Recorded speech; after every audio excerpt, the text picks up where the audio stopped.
পূজ্য ভগবান মহাবীর তথাগত ভগবান বুদ্ধ বিজ্ঞ হওয়া সত্ত্বেও লোকভাষাতে গীতারই সংবাদবাহক। আত্মা সত্য এবং পূর্ণ সংযম দ্বারা আত্মস্থিতি লাভ করা যায়, এই নির্ণয় গীতা শাস্ত্রেরই। বুদ্ধ ওই তত্ত্বকেই সর্বজ্ঞ এবং অবিনাশী পদ বলে গীতার নির্ণয়টিকেই স্বীকার করেছেন। শুধু তাই নয়, বিশ্ববাঙ্ময়ে ধর্মের নামে সার সর্বস্ব বলে যা কিছু আছে, যেমন একমাত্র ঈশ্বর, প্রার্থনা, পশ্চাতাপ, তপস্যা, এ সমস্তই গীতা শাস্ত্রের উপদেশ। সেই উপদেশ স্বামী শ্রী অর্গড়ানন্দজির শ্রীমুখ নিঃসৃত যথার্থ গীতা, মানুষের মুক্তির দিব্য বার্তা।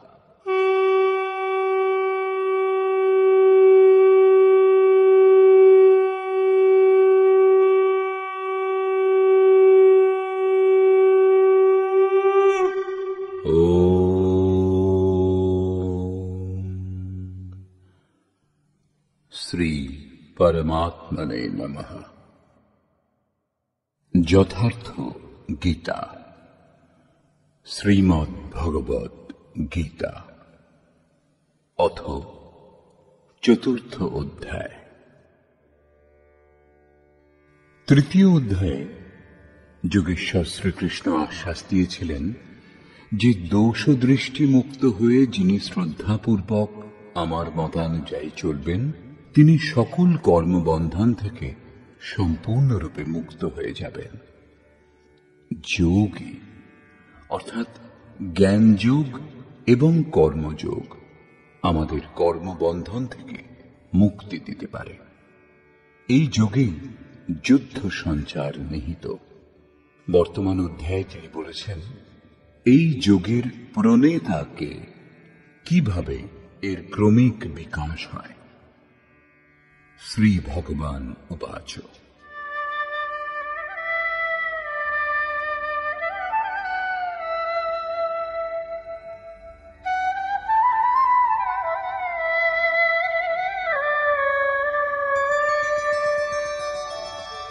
ইমং বিবস্বতে যোগং প্रोक्तवानहमव्ययम् विवस्वान्मनवे प्राह मनुरिक्ष्वाकवे ब्रवीत्। অর্জুন, আমি এই অবিনাশী যোগকল্পের আরম্ভে বিবস্বান অর্থাৎ সূর্যকে বলেছিলাম। বিবস্বান মনুকে এবং মনু ইক্ষ্বাকুকে বলেছিলেন। কে বলেছিলেন? আমি। শ্রীকৃষ্ণ কে ছিলেন? একজন যোগী। তত্ত্বস্থিত মহাপুরুষই এই অবিনাশী যোগকল্পের আরম্ভে অর্থাৎ ভজনের আরম্ভে বিবস্বান অর্থাৎ যে নিশ্চেষ্ট এরূপ প্রাণীর প্রতি বলেন, শ্বাসে সঞ্চার করে দেন। এই স্থানে সূর্য প্রতীক স্বরূপ, কারণ শ্বাসেই ওই পরম প্রকাশ স্বরূপ বিদ্যমান এবং ওই রূপেই তার প্রকাশ উপলব্ধি করা বিধেয়। বাস্তবিক প্রকাশদাতা অর্থাৎ সূর্য সেই স্থানেই আছেন। এই যোগ অবিনাশী। শ্রীকৃষ্ণ বলেছিলেন এর আরম্ভের নাশ নেই। এই যোগ একবার আরম্ভ করে দিলে পূর্ণত্ব প্রদান করেই শান্ত হয়। দেহের কল্প ঔষধির দ্বারা হয়, কিন্তু ভজনের দ্বারা আত্মার কল্প হয়। ভজনের আরম্ভই আত্মকল্পের আদি। এই সাধন ভজনও মহাপুরুষের কৃপালাভ হলেই করা সম্ভব।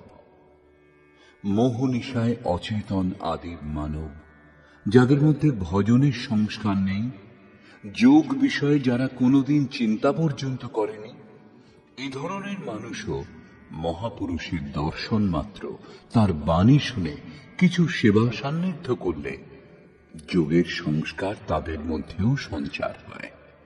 একই গোস্বামী তুলসীদাসজি বলেছেন, যে চিতয়ে প্রভু জিন প্রভু হেরে তে সব ভয়ে পরম পদ যোগু।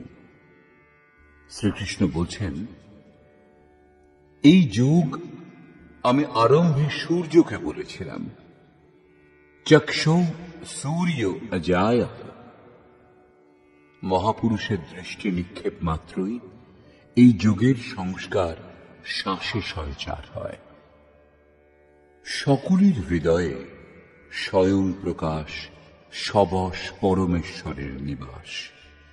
শ্বাস নিরোধের দ্বারাই এর প্রাপ্তির বিধান। শ্বাসে সংস্কারের সৃজনই হল সূর্যের প্রতি বলা। সময় হলে এই সংস্কারের স্ফুরণ মনে হয়।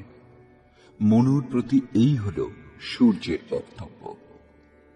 মনে স্ফুরণ হলে মহাপুরুষের উপদেশের প্রতি ইচ্ছা জাগ্রত হয়। মনে কোনো ভাবের স্ফুরণ হলেই তা লাভ করবার ইচ্ছাও অবশ্যই হয়। মনু ইক্ষ্বাকুকে তাই বলেছিলেন, আগ্রহ জাগবে যে সেই নিয়ত কর্ম করি যা অবিনাশী, যা কর্মবন্ধন থেকে মুক্তি দেবে। যদি এমনই হয় তাহলে করা যাক, এবং এইভাবেই আরাধনাতে তীব্রতা এসে যায়। এই যোগে তন্ময়তা কোন স্তরে গিয়ে পৌঁছয় এই প্রসঙ্গে বলছেন, एवं परम्परा प्राप्तम् इमं राजर्षयो विदुः सकाले नेह महता योगो नष्टः परन्तप। এইরূপ কোন মহাপুরুষ দ্বারা সংস্কার রহিত পুরুষের শ্বাসে, শ্বাস থেকে মনে, মন থেকে ইচ্ছায় এবং ইচ্ছা প্রবল রূপ ধারণ করে ক্রিয়াশীল আচরণের মধ্য দিয়ে এই যোগ ক্রমশ উত্থান করতে করতে রাজর্ষি স্তরে পৌঁছয়। সেই অবস্থায় গিয়েই প্রকাশমান হয়। এই স্তরের সাধকের মধ্যে ঋদ্ধি সিদ্ধাইয়ের সঞ্চার হয়। সেই যোগ এই মহত্বপূর্ণ কালে এই দেহেই প্রায়ই নষ্ট হয়ে যায়। এই সীমারেখা কিভাবে পার করা যায়? তাহলে কি এই বিশেষ স্তরে পৌঁছে সকলেই নষ্ট হয়ে যায়? শ্রীকৃষ্ণ বললেন, না, যিনি আমার আশ্রিত, আমার প্রিয় ভক্ত, অনন্য সখা, তিনি নষ্ট হন না।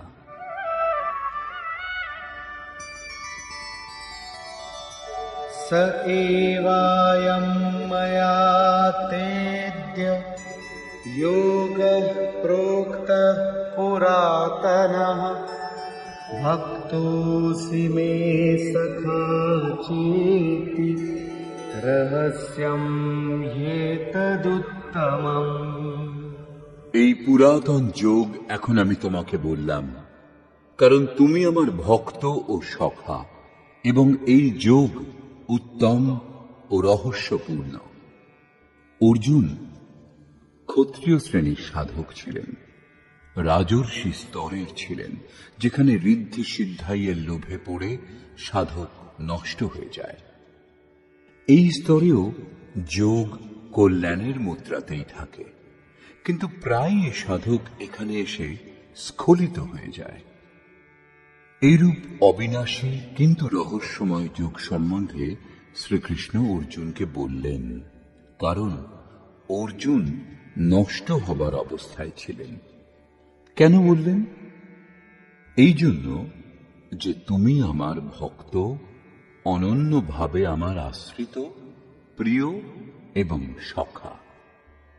অধ্যায়ের আরম্ভে ভগবান বলেছেন, এই অবিনাশী যোগ সম্বন্ধে কল্পের আরম্ভে আমি সূর্যকে বলেছিলাম। সূর্যের কাছ থেকে মনু এই গীতাই লাভ করেছিলেন। মনু একে নিজের স্মৃতিতে সুরক্ষিত রেখেছিলেন। মনুর কাছ থেকে এই স্মৃতি ইক্ষ্বাকু লাভ করেছিলেন, যা ক্রমশ রাজর্ষিগণ লাভ করেছিলেন। কিন্তু এই মহত্বপূর্ণ কালে যোগ বিলুপ্ত হয়ে গিয়েছিল। সেই পুরাতন স্মৃতিজ্ঞান সম্বন্ধে ভগবান অর্জুনকে বলেছিলেন। সারাংশ হল, মনু যে জ্ঞান লাভ করেছিলেন সেই জ্ঞানই হল এই গীতা শাস্ত্র। মনু বংশানুক্রমে যে জ্ঞান লাভ করেছিলেন তা এই গীতা শাস্ত্র। মনু বংশানুক্রমে এই গীতাই লাভ করেছিলেন। এর অতিরিক্ত আর কোন স্মৃতি তিনি ধারণ করতেন? গীতা জ্ঞান শ্রবণ করার পর অষ্টাদশ অধ্যায়ের শেষে অর্জুন বললেন, আমি স্মৃতি লাভ করেছি যেরূপ মনু লাভ করেছিলেন। অতএব এই শ্রীমদ্ ভগবদ্ গীতাই বিশুদ্ধ মনুস্মৃতি। যে পরমাত্মাকে লাভ করতে আমরা ইচ্ছুক, সেই সদ্গুরু পরমাত্মা যখন আত্মা থেকে অভিন্ন হয়ে নির্দেশ দেবেন, তখনই যথার্থ ভজন আরম্ভ হবে। এখানে প্রেরকের স্থানে পরমাত্মা এবং সদ্গুরু একে অন্যের পর্যায়ভুক্ত। যে স্তরে সাধক দাঁড়িয়ে, সেই স্তরে যখন প্রভু স্বয়ং নেমে আসেন, আদেশ নির্দেশ দিতে থাকেন, দিগ্ভ্রান্ত হলে রক্ষা করেন, তখনই মন বশী হয়।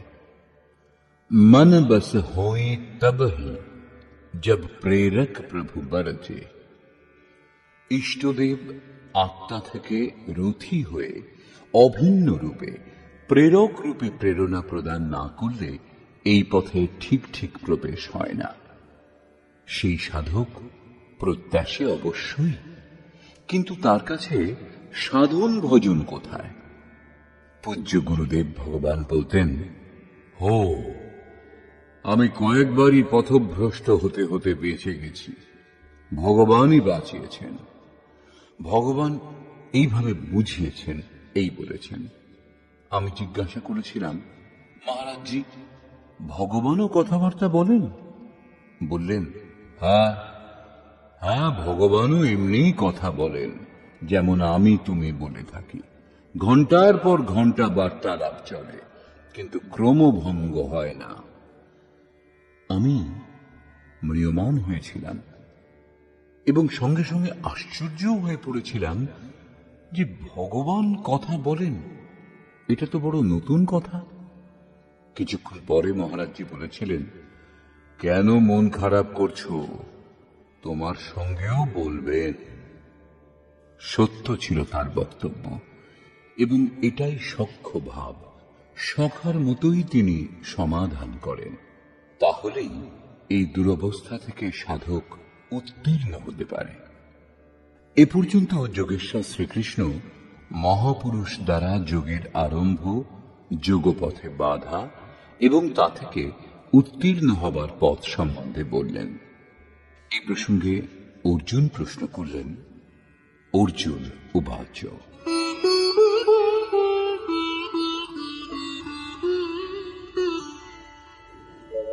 अपरं भवतो जन्म परं जन्म विवस्वतः कथमेतद्विजानीयाम् त्वमादौ प्रोक्तवानिति।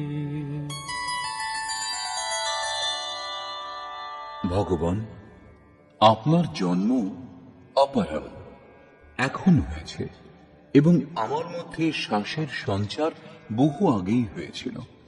এই যুগ সম্বন্ধে ভজনের আদিতে আপনিই বলেছিলেন, তা কিরূপে বুঝব? এই প্রসঙ্গে শ্রীকৃষ্ণ মহারাজ বললেন, শ্রী ভগবান উবাচ, बहूनि मे व्यतीतानि जन्मानि तव चार्जुन तान्यहं वेद सर्वाणि न त्वं वेत्थ परन्तप। অর্জুন, আমার এবং তোমার বহু জন্ম এর পূর্বেও হয়েছে। হে পরন্তপ, আমি সেই সকল জানি, কিন্তু তুমি তা জানো না। সাধক জানে না, স্বরূপস্থ মহাপুরুষ জানেন। যিনি অব্যক্ত রূপে স্থিত তিনি জানেন। তাহলে কি আপনিও আর সকলের মতো জন্মগ্রহণ করেন? শ্রীকৃষ্ণ বললেন, না, স্বরূপ লাভ এবং দেহ লাভ এক নয়।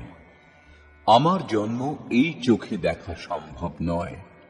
আমি অজন্মা, অব্যক্ত, শাশ্বত হয়েও এখন দেহের আধার যুক্ত। अवधू जीवत में कर आशा, मुए मुक्ति गुरु कहे स्वार्थी, झूठा दे विश्वासा। দেহ থাকতেই সেই পরম তত্ত্বের স্থিতি লাভ সম্ভব, কিন্তু লেশমাত্র ত্রুটি থাকলেও জন্মগ্রহণ করতে হয়। অর্জুন এখনো শ্রীকৃষ্ণকে নিজের মতোই দেহধারী বলে মনে করছেন। তিনি অন্তরঙ্গ প্রশ্ন করলেন, আপনার জন্ম কি অন্য সকলের মতোই হয়েছে? আপনিও কি দেহগুলি যেভাবে উৎপন্ন হয় সেইভাবেই জন্মগ্রহণ করেছেন? শ্রীকৃষ্ণ বললেন, अजोऽपि सन्नव्ययात्मा भूतानामीश्वरोऽपि सन् प्रकृतिं स्वामधिष्ठाय सम्भवाम्यात्ममायया। আমি বিনাশ রহিত, জন্ম রহিত এবং সমস্ত প্রাণীর প্রাণবায়ুতে সঞ্চারিত হয়েও স্বীয় প্রকৃতিকে বশীভূত করে আত্মমায়া দ্বারা আবির্ভূত হই। একটি মায়া অবিদ্যা, যা প্রকৃতিতে বিশ্বাস এনে দেয়, যা নীচ এবং অধম যোনির কারণ। অন্যটি আত্মমায়া, যা আত্মতত্ত্বকে জানবার সুযোগ এনে দেয়, স্বরূপকে জন্ম দেয়।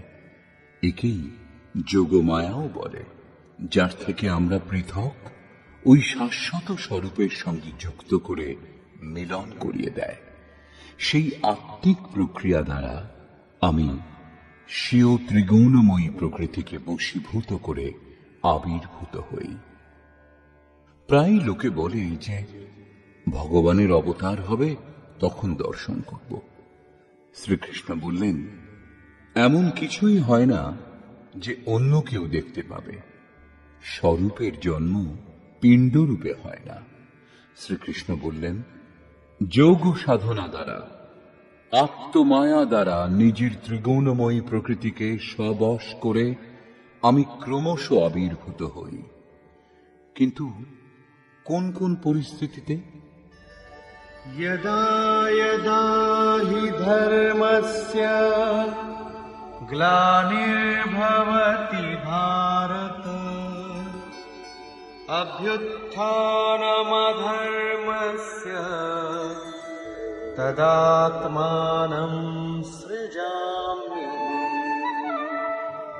হে অর্জুন, যখন যখন পরম ধর্ম পরমাত্মার জন্য হৃদয় গ্লানিতে ভরে যায়, যখন অধর্মের বৃদ্ধিতে ভক্ত উদ্ধারের পথ দেখতে পায় না, তখন আমি আত্মস্বরূপের রচনা করি। এরূপ গ্লানি মনুর হয়েছিল।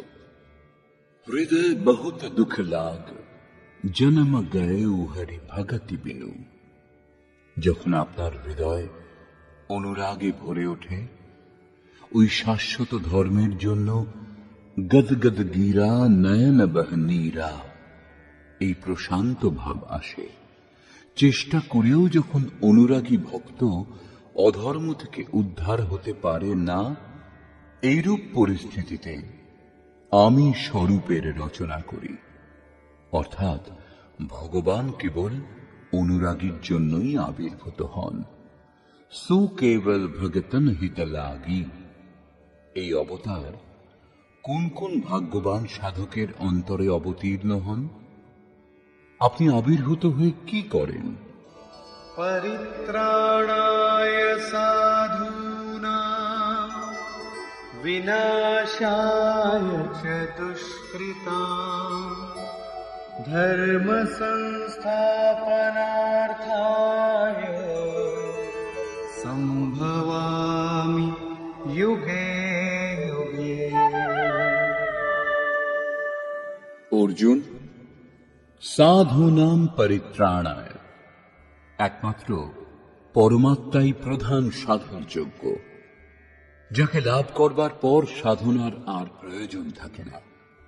সেই সাধনীয় লাভে সাহায্য করে যে বিবেক, বৈরাগ্য, সম, দম ইত্যাদি দৈবী সম্পদগুলি, সেগুলি নির্বিঘ্নে প্রবাহিত করবার জন্য, এবং দুষ্কৃতাম, যাদের মাধ্যমে দোষযুক্ত কার্যগুলি সম্পাদিত হয়, সেই কাম, ক্রোধ, রাগ, দেশাদি বিজাতীয় প্রবৃত্তিসমূহ সমূলে নষ্ট করতে এবং ধর্মকে উত্তম রূপে স্থাপন করতে আমি যুগে যুগে আবির্ভূত হই। যুগের তাৎপর্য এখানে সত্য, ত্রেতা, দাপর যুগ নয়। যুগধর্মের উত্থান পতন মানুষের স্বভাবের ওপর নির্ভর করে। যুগধর্ম চিরকাল ধরে আছে। রামচরিত মানুষে সংকেত দেওয়া হয়েছে, নিত युग धर्म हो ही सबके रे, হৃদয় রাম মায়া কে প্রেরে। যুগধর্মের ধারণা সকলের হৃদয়ে সব সময় থাকে। যুগধর্ম অবিদ্যা থেকে নয়, পরন্তু বিদ্যা থেকে উৎপন্ন হয়। রাম মায়ার প্রেরণা থেকেই এটা হয়। রাম মায়াকেই প্রস্তুত শ্লোকে আত্মমায়া বলা হয়েছে। হৃদয়ে রামের স্থিতি প্রদানকারী সেই বিদ্যা রাম দ্বারাই প্রেরিত। তাহলে এখন কি করে জানা যাবে যে কখন কোন যুগ কাজ করছে? এবং তা শুদ্ধ সত্ত্ব সমতা বিজ্ঞানা কৃত প্রভাব প্রসন্ন মন জানা।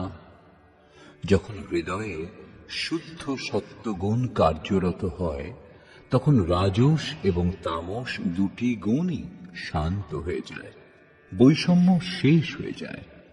যিনি দেশ শূন্য, বিজ্ঞানময় হন, অর্থাৎ ইষ্ট নির্দেশ গ্রহণ এবং তার উপর দৃঢ় থাকবার ক্ষমতা অর্জন করে নেন, মনে প্রসন্নতার সঞ্চার হয়। এরূপ যোগ্যতা লাভ হলে তিনি সত্য যুগে প্রবেশ করেন। এইভাবেই অন্য দুটি যুগেরও বর্ণনা করা হয়েছে। तामस बहुत रजो गुण थोरा, कलि प्रभाव विरोध चहोरा।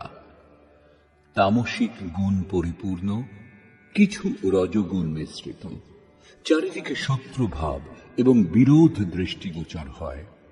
এরূপ অবস্থাযুক্ত ব্যক্তির হৃদয় কলিযুগীয় জানতে হবে। যখন তমগুণ সক্রিয় হয়, তখন মানুষের মধ্যে আলস্য, নিদ্রা এবং প্রমাদের বাহুল্য দেখা যায়। তমগুণী ব্যক্তি কর্তব্য জেনেও তাতে প্রবৃত্ত হতে পারে না, নিষিদ্ধ কর্ম জানার পরেও তা থেকে নিবৃত্ত হতে পারে না। এইভাবে যুগধর্মের উত্থান পতন মানুষের আন্তরিক যোগ্যতার উপর নির্ভর করে। কোন মহাপুরুষ এই যোগ্যতাগুলিকেই 4টি যুগ বলেছেন। কেউ এই 4 যুগকেই 4 বর্ণ বলে থাকেন। কেউ এগুলিকে অতি উত্তম, উত্তম, মধ্যম এবং নিকৃষ্ট সাধকের 4টি শ্রেণী রূপে চিহ্নিত করেন। প্রত্যেক যুগে ইষ্ট সহায়ক রূপে সঙ্গে থাকেন। হ্যাঁ, উচ্চ শ্রেণীতে অনুকূল সাহায্য বেশি পাওয়া যায় এবং নিম্ন যুগে সহযোগ ক্ষীণ প্রতীত হয়। শ্রীকৃষ্ণ সংক্ষেপে বললেন, সাধ্য বস্তু প্রদান করে বিবেক, বৈরাগ্য ইত্যাদিকে নির্বিঘ্নে প্রবাহিত করবার জন্য এবং দূষণের হেতু কাম, ক্রোধ, রাগ, দেশ ইত্যাদিকে সম্পূর্ণরূপে বিনাশ করবার জন্য এবং পরম ধর্ম পরমাত্মাতে বিবেক বুদ্ধি অচল রাখবার জন্য আমি যুগে যুগে অর্থাৎ প্রত্যেক পরিস্থিতিতে প্রত্যেক শ্রেণীতে আবির্ভূত হই, কিন্তু হৃদয়ে গ্লানি উৎপন্ন হওয়া আবশ্যক। যতক্ষণ ইষ্ট সম্মতি না দেন, ততক্ষণ আপনি বুঝতেই পারবেন না যে কোন কোন বিকার শান্ত হয়েছে এবং কোন কোন বিকার শান্ত হওয়া এখনো বাকি। প্রত্যেক শ্রেণীর যোগ্যতার সঙ্গে ইষ্ট থাকেন। অনুরাগীর হৃদয়ে তিনি প্রকট হন। ভগবান প্রকট হলে সকলেই কি নিশ্চয়ই তার দর্শন করবে? শ্রীকৃষ্ণ বললেন, না।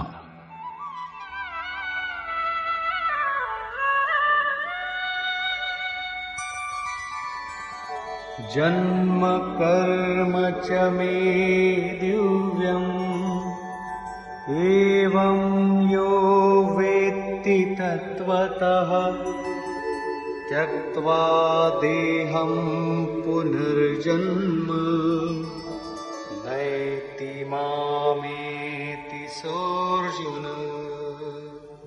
অর্জুন, আমার ওই জন্ম অর্থাৎ গ্লানির সঙ্গে সঙ্গে স্বরূপের রচনা এবং আমার কর্ম অর্থাৎ দুষ্কর্মগুলির কারণ যেগুলি, সেই কারণগুলির নাশ, যে ক্ষমতাগুলির মাধ্যমে সাধ্য বস্তু লাভ হয়, সেগুলির নির্দোষ সঞ্চার, ধর্মের স্থিরতা, এই কর্ম এবং জন্ম দিব্য অর্থাৎ অলৌকিক, লৌকিক নয়। এই চর্মচক্ষুর দ্বারা তা দেখা সম্ভব নয়। মন বুদ্ধি দিয়ে অনুমান করা দুরূহ। এত গূঢ় যখন, তখন তাকে দর্শন করেন কারা? কেবল ইয়ো বেত্তি তত্ত্বতঃ অর্থাৎ একমাত্র তত্ত্বদর্শীগণ আমার এই জন্ম এবং কর্ম দেখতে সক্ষম হন।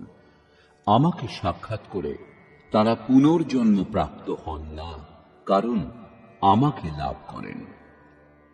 যখন তত্ত্বদর্শী ভগবানের জন্ম এবং কার্য বুঝতে পারেন, তখন লক্ষ লক্ষ মানুষ অবতার পুরুষ দেখবার জন্য কেন ভিড় করে?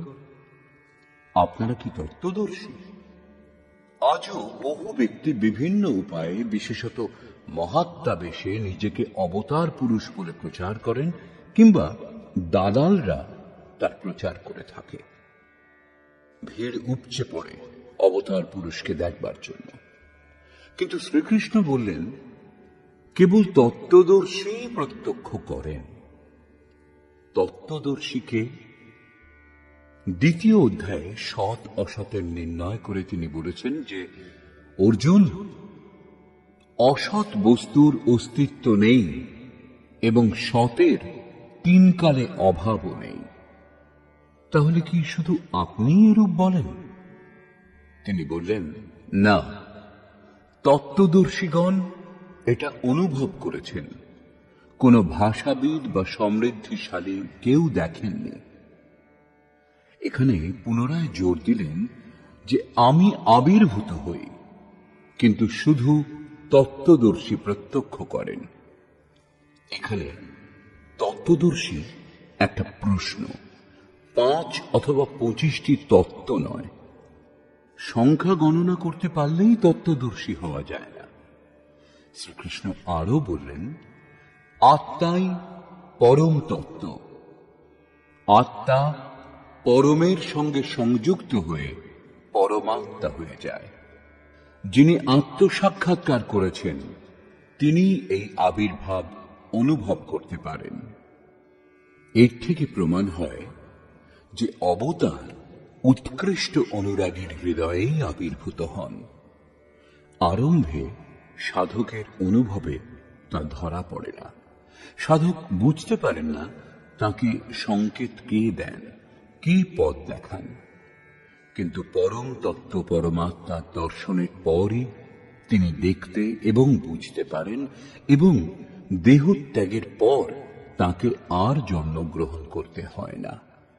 শ্রীকৃষ্ণ বললেন, আমার জন্ম দিব্য। এই জন্ম যিনি প্রত্যক্ষ করেন, তিনি আমাকে লাভ করেন। কিন্তু লোকে তার মূর্তি তৈরি করে, পূজা করে, আকাশে কোথাও তার নিবাস স্থান আছে বলে কল্পনা করে থাকে। এই সমস্তের অস্তিত্বই নেই। সেই মহাপুরুষগণের বলবার অর্থ এই যে যদি আপনি নির্ধারিত কর্ম করেন তাহলে বুঝতে পারবেন যে আপনিও দিব্য। আপনি যে স্থিতি অবস্থা লাভ করবেন, আমি সেই অবস্থা লাভ করেছি। আপনি যার সম্ভাবনা করেন তা আমি, এবং আপনার ভবিষ্যৎও আমি। যখন আপনি পূর্ণতা লাভ করবেন তখন আপনিও সেই অবস্থা লাভ করবেন যে অবস্থা প্রাপ্ত শ্রীকৃষ্ণ। তাই শ্রীকৃষ্ণের স্বরূপ আপনারও হতে পারে। অবতার বাইরে প্রকট হন না। হ্যাঁ, হৃদয় অনুরাগে পূর্ণ হলে আপনার অন্তরেও অবতারের আবির্ভাব সম্ভব। আপনার অন্তরে সেই অনুভূতি সম্ভব। তিনি আপনাকে প্রোৎসাহিত করলেন যে বহু ব্যক্তি আমার মতানুসারে চলে আমার স্বরূপ লাভ করেছেন। वीतराग भय क्रोधा मन्मया मामुपाश्रिताः बहवो ज्ञानतपसा पूता मद्भावमागता।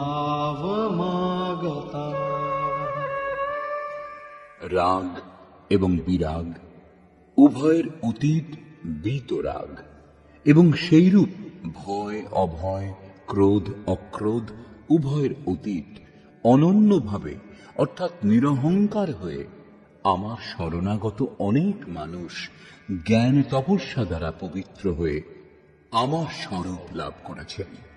তবে কি আগে এরূপ বিধান ছিল না, এখন হয়েছে? না, তা নয়। এই বিধান সর্বদা ছিল। বহু পুরুষ এই প্রকার আমার স্বরূপ লাভ করেছেন। কি প্রকার? যার যার হৃদয় অধর্মের বৃদ্ধি দেখে পরমাত্মাকে লাভ করবার জন্য গ্লানিতে ভরে ওঠে, সেই অবস্থায় আমি নিজ স্বরূপের রচনা করি। তারা আমারই স্বরূপ লাভ করেন। যাকে যুগেশ্বর শ্রীকৃষ্ণ তত্ত্বদর্শন বলেছিলেন, এখানে তাকেই জ্ঞান বলছেন। পরম তত্ত্ব পরমাত্মাকে বলে। তাঁকে প্রত্যক্ষ করে তাঁকে জানাই জ্ঞান। এরূপ জানেন যিনি, তিনি জ্ঞানী, এবং তিনি আমার স্বরূপ লাভ করেন। এই প্রশ্ন এখানেই সম্পূর্ণ হল। এখন তিনি যোগ্যতার আধারে ভজনাকারীদের শ্রেণী বিভাগ করছেন।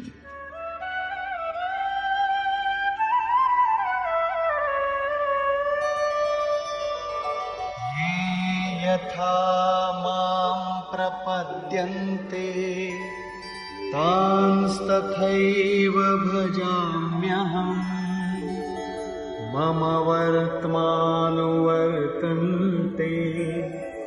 मनुष्या पार्थ सर्वशः।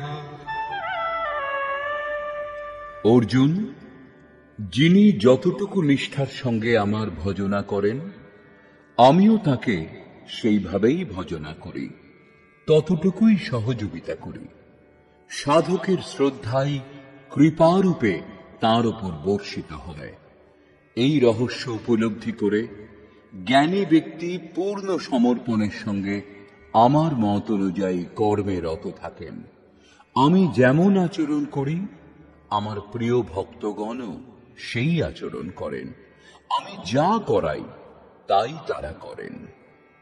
ভগবান কিরূপে ভজনা করেন? তিনি রথীর দায়িত্ব নিয়ে নেন, সঙ্গে সঙ্গে থাকেন, এটাই তার ভজনা। কলুষ সৃষ্টির কারণ নাশ করবার জন্য তিনি সদাই প্রস্তুত থাকেন। যে যে সদ্গুণের সাহায্যে আমরা সত্যে অনুপ্রবেশ করতে পারি, সেই সদ্গুণ রক্ষা করবার জন্য তিনি এগিয়ে আসেন।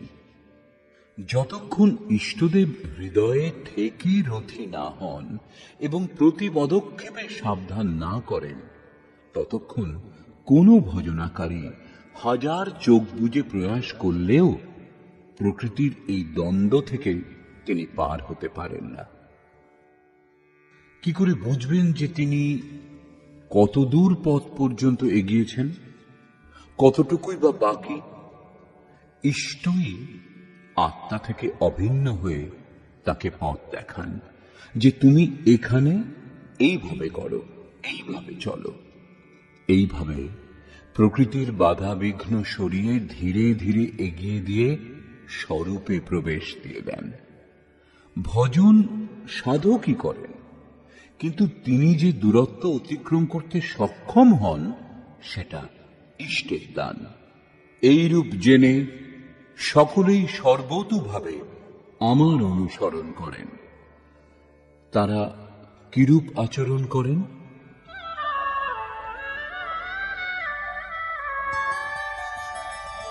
काङ्क्षन्तः कर्मणां सिद्धिं यजन्त इह देवताः क्षिप्रं हि मानुषे लोके सिद्धिर्भवति कर्मजा। সেই পুরুষ এই দেহে কর্মে সাফল্য কামনা করে অন্যান্য দেবতার পূজা করেন। সেই কর্ম কি? শ্রীকৃষ্ণ বললেন, অর্জুন, তুমি নির্ধারিত কর্ম করো। নির্ধারিত কর্ম কি? যজ্ঞের প্রক্রিয়ায় কর্ম। যজ্ঞ কি? সাধনার বিধিবিশেষ, যাতে শ্বাস প্রশ্বাসের আহুতি ইন্দ্রিয় সমূহের বহির্মুখী প্রবাহকে সংযমের অগ্নিতে হোম করা হয়, যার পরিণাম পরমাত্মা। কর্মের শুদ্ধ অর্থ হল আরাধনা, যার স্বরূপ বর্তমান অধ্যায়ে পরে স্পষ্ট হবে। এই আরাধনার পরিণাম কি? সংসিদ্ধিম, পরম সিদ্ধি, পরমাত্মা। ইয়ান্তে ব্রহ্ম সনাতনম, শাশ্বত ব্রহ্মে প্রবেশ, পরম নৈষ্কর্মের স্থিতি। শ্রীকৃষ্ণ বললেন, আমার কথা মতো চলেন যারা, তারা এই মনুষ্যলোকে কর্মের পরিণাম পরম নৈষ্কর্ম সিদ্ধির জন্য অন্যান্য দেবতাকে পূজা করেন, অর্থাৎ দৈবী সম্পদ বলবতী করেন। তৃতীয় অধ্যায়ে তিনি বলেছিলেন, এই যজ্ঞ দ্বারা তুমি দেবতাদের বৃদ্ধি করো, দৈবী সম্পদ বলবতী করো। যেমন যেমন হৃদয় রাজ্যে দৈবী সম্পদ উন্নত হবে, তেমন তেমন তোমারও উন্নতি হবে। এইভাবে পরস্পরকে উন্নত করে পরম শ্রেয় লাভ করো। এই অন্তঃক্রিয়ার অর্থ শেষ পর্যন্ত উন্নতি করে যাওয়া। এরই ওপর জোর দিয়ে শ্রীকৃষ্ণ বললেন, আমার আনুকূল্যে যে মনুষ্য কর্মে সিদ্ধি প্রার্থনা করেন, আচরণ করেন, দৈবী সম্পদ দৃঢ় করেন, যার দ্বারা সেই নৈষ্কর্ম সিদ্ধি শীঘ্রই লাভ হয়, তিনি অসফল হন না, সফলই হন। শীঘ্রের তাৎপর্য কি? কর্মে প্রবৃত্ত হওয়ার সঙ্গে সঙ্গেই কি এই পরম সিদ্ধি লাভ হয়? শ্রীকৃষ্ণ বলছেন, না, এই সোপানে ওঠার বিধান ক্রমে ক্রমে। কেউ লাভ দিয়ে ভাবাতীত ধ্যানে পৌঁছে যাবে এমন অলৌকিক ক্রিয়া সম্ভব নয়। এই প্রসঙ্গে বলছেন, চাতুর্বর্ণ্যম ময়া সৃষ্টম গুণকর্ম বিভাগশঃ তস্য কর্তারমপি মাম বিদ্য কর্তারমব্যয়ম। অর্জুন, চাতুর্বর্ণ্যম ময়া সৃষ্টম, চার বর্ণের রচনা আমি করেছি। তাহলে কি মানুষকে চারটি শ্রেণীতে ভাগ করেছেন? শ্রীকৃষ্ণ বললেন, না, গুণ কর্ম বিভাগশঃ, গুণের আধারে কর্মকে চার ভাগে বিভাগ করেছি। গুণ এখানে মাপদণ্ড। তামসিক গুণ সক্রিয় থাকলে আলস্য, নিদ্রা, প্রমাদ, কর্মে প্রবৃত্ত না হওয়ার স্বভাব, অকর্তব্য জেনেও তার থেকে নিবৃত্ত হতে অক্ষম হবে। এরূপ অবস্থাতে সাধন আরম্ভ হবেই বা কি করে? আপনি এই কর্মের জন্য যদি প্রয়াসী হতে চান, ঘণ্টা 2-3 আরাধনাতেও বসেন, তাহলেও 10 মিনিটের জন্যও কিন্তু একাগ্রচিত্ত হতে পারবেন না। হ্যাঁ, দেহটাকে অবশ্যই বসিয়ে রাখবেন, কিন্তু যে মনকে স্থির করা উচিত, বায়ু তরঙ্গে তা বিক্ষিপ্ত থাকে, কুতর্কের জালে জড়িয়ে থাকে, তরঙ্গের উপর তরঙ্গ ছেয়ে আসে। এখন প্রশ্ন, তাহলে আপনি বসেন কেন? সময় নষ্ট করেন কেন? এরূপ অবস্থাতে শুধু পরিচর্যাত্মকম কর্ম শূদ্রস্যাপি স্বভাবজম, যিনি অব্যক্ত স্থিতিযুক্ত, অবিনাশী তত্ত্বে স্থিত, তাঁর এবং এই পথে অগ্রসর নিজের থেকে উন্নত সাধকের সেবা করুন। এই সেবা দ্বারা দূষিত সংস্কার শান্ত হবে এবং যে সংস্কার এই সাধনায় এগিয়ে দেবে তা সবল হতে শুরু করবে। তামসিক গুণ ক্রমশ ম্লান হয়ে এলে রাজসিক গুণের প্রাধান্য এবং সাত্ত্বিক গুণের স্বল্প সঞ্চারের সঙ্গে সাধকের ক্ষমতা বৈশ্য শ্রেণীর হয়। সেই সময় ওই সাধক ইন্দ্রিয় সংযম এবং আত্মিক সম্পত্তির সংগ্রহ স্বভাবত করে যাবেন। কর্মে তৎপর ওই সাধকের মধ্যে এইভাবে একদিন সাত্ত্বিক গুণের বাহুল্য ঘটবে, রাজসিক গুণ হ্রাস হয়ে আসবে, তামসিক গুণ শান্ত হয়ে যাবে। ওই সময় সাধক ক্ষত্রিয় শ্রেণীতে প্রবেশ করবেন। তখন শৌর্য, কর্মে প্রবৃত্ত থাকবার ক্ষমতা, পশ্চাৎপদ না হওয়ার মনোভাব, প্রত্যেক ভাবের ওপর প্রভুত্ব, প্রকৃতির গুণত্রয় ছেদন করার ক্ষমতা তার স্বভাবের মধ্যে দেখা যাবে।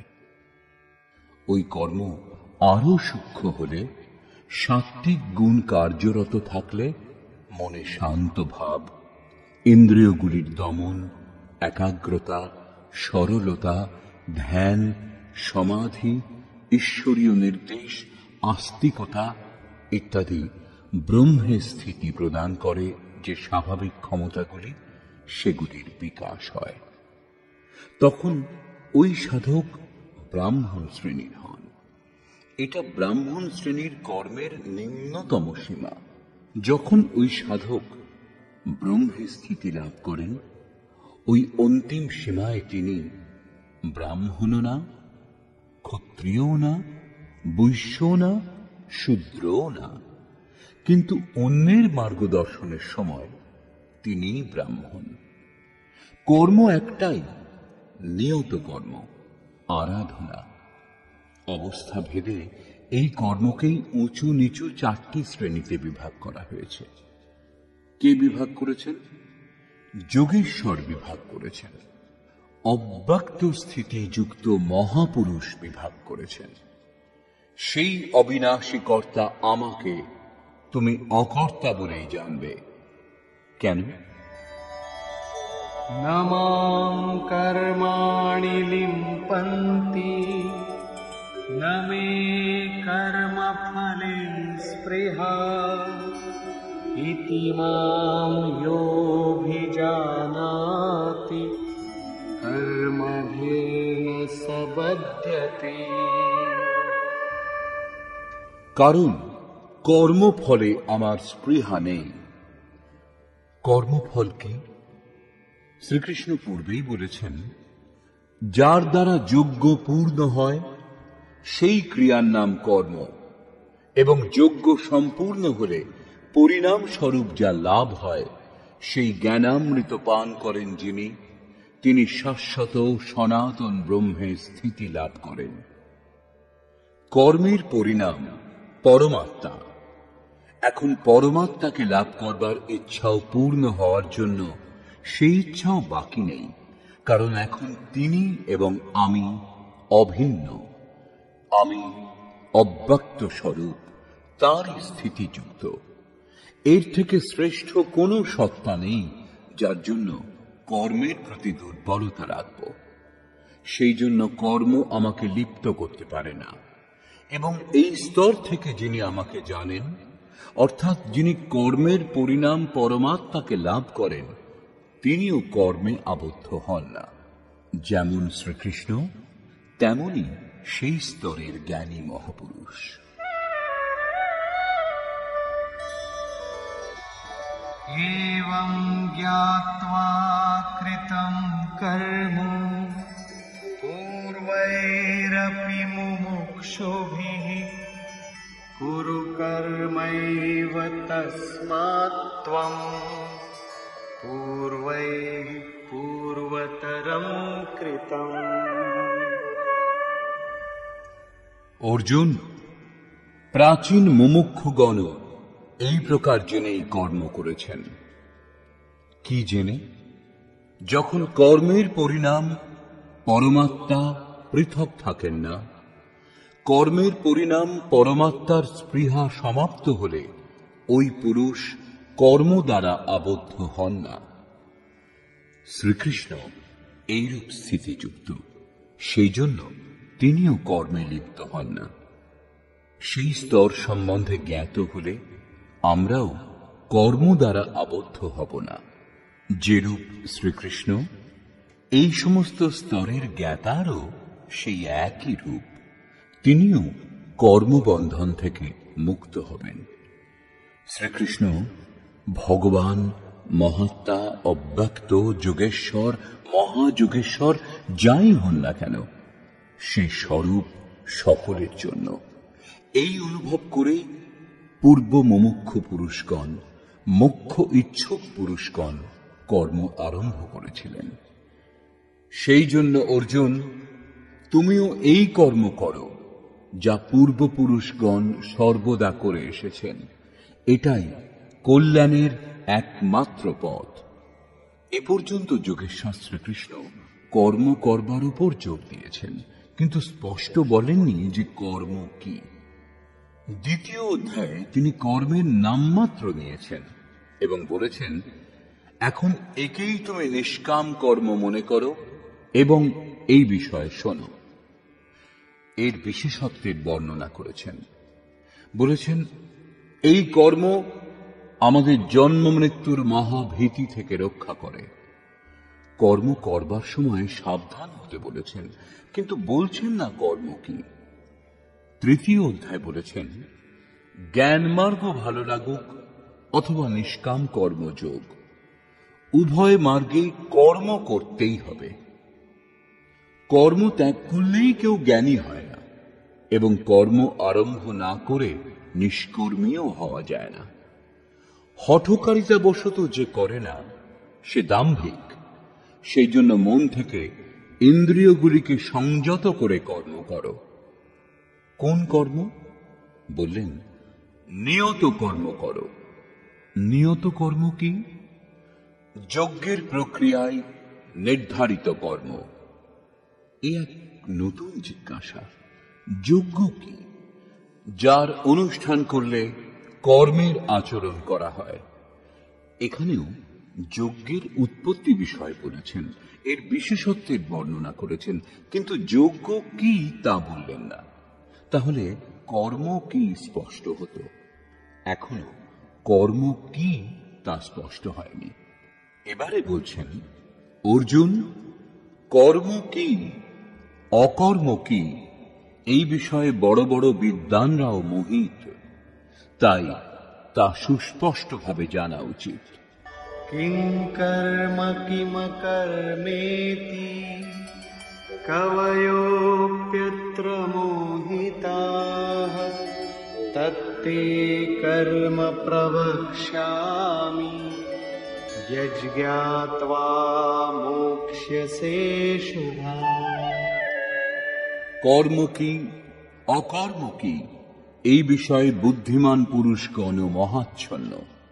সেই জন্য আমি সেই কর্ম কি তা তোমাকে স্পষ্টভাবে বলবো, যা জেনে তুমি অশুভাৎ মোক্ষসে, অর্থাৎ সংসার বন্ধন থেকে সম্পূর্ণরূপে মুক্ত হবে। কর্মই সংসার বন্ধন থেকে মুক্ত করে। এই কর্মকে জানবার জন্য শ্রীকৃষ্ণ পুনরায় জোর দিলেন। कर्मणो ह्यपि बोद्धव्यम् बोद्धव्यम् च विकर्मणः अकर्मणश्च बोद्धव्यम् गहना कर्मणो गतिः। কর্মের এবং অকর্মের স্বরূপ অবগত হওয়া আবশ্যক, এবং বিকর্ম অর্থাৎ বিকল্প শূন্য বিশেষ কর্ম যার আচরণ আপ্তপুরুষগণ করতে সমর্থ হন তাও অবগত হওয়া আবশ্যক, কারণ কর্মের গতি দুর্ভেদ্য। কিছু লোক বিকর্মের অর্থ নিষিদ্ধ কর্ম, মনোযোগ সহকারে যে কর্ম করা হয় ইত্যাদি মনে করেন। বস্তুত এখানে বি উপসর্গ বিশিষ্টতার দ্যোতক। প্রাপ্তির পর প্রত্যেক মহাপুরুষের কর্ম বিকল্প শূন্য হয়। আত্মস্থিত, আত্মতৃপ্ত, আপ্তকাম মহাপুরুষগণ কর্মে প্রবৃত্ত থাকলে কোনো লাভ হয় না এবং কর্ম ত্যাগ করলে কোনো লোকসানও হয় না। তবুও অনুগামীদের মঙ্গলের জন্য তারা কর্মে প্রবৃত্ত থাকে। এরূপ কর্ম বিকল্প শূন্য হয়, বিশুদ্ধ হয়, এবং এই কর্মকেই বিকর্ম বলা হয়। উদাহরণস্বরূপ গীতায় যেখানে যেখানে বি উপসর্গের প্রয়োগ হয়েছে সেটা তার বিশেষত্বের দ্যোতক, নিকৃষ্টতার নয়। যেমন যোগযুক্ত বিশুদ্ধাত্মা বিজিতাত্মা জিতেন্দ্রিয়ঃ। যিনি যোগযুক্ত তিনি বিশেষ রূপে শুদ্ধ আত্মাযুক্ত, বিশেষ রূপে আত্মজয়ী ইত্যাদি বিশিষ্টতার দ্যোতক স্বরূপ। এই প্রকারে গীতায় মাঝে মাঝে বিয়ের প্রয়োগ করা হয়েছে যা বিশেষ রূপে পূর্ণের দ্যোতক স্বরূপ। এই প্রকার বিকর্ম বিশিষ্ট কর্মের দ্যোতক, যা প্রাপ্তির পর মহাপুরুষগণ দ্বারা সম্পাদিত হয়, যা শুভাশুভ সংস্কারের সৃষ্টি করে না। এই হল বিকর্ম। এখন বাকি রইল কর্ম এবং অকর্ম। পরবর্তী শ্লোকে যোগেশ্বর কর্ম অকর্মের পার্থক্য প্রাঞ্জল ভাষায় বুঝিয়েছেন।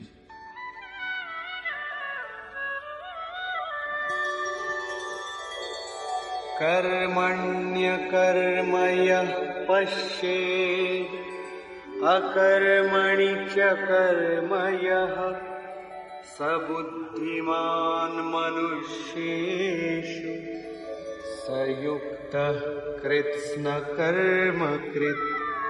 যিনি কর্মে অকর্ম দেখেন, কর্মের অর্থ আরাধনা, অর্থাৎ আরাধনা করেও নিজেকে কর্তা বলে অনুভব করেন না, পরন্তু গুণত্রয়ই আমাকে চিন্তনে নিযুক্ত করে, আমি ইষ্ট দ্বারা সঞ্চালিত এরূপ অনুভব করেন।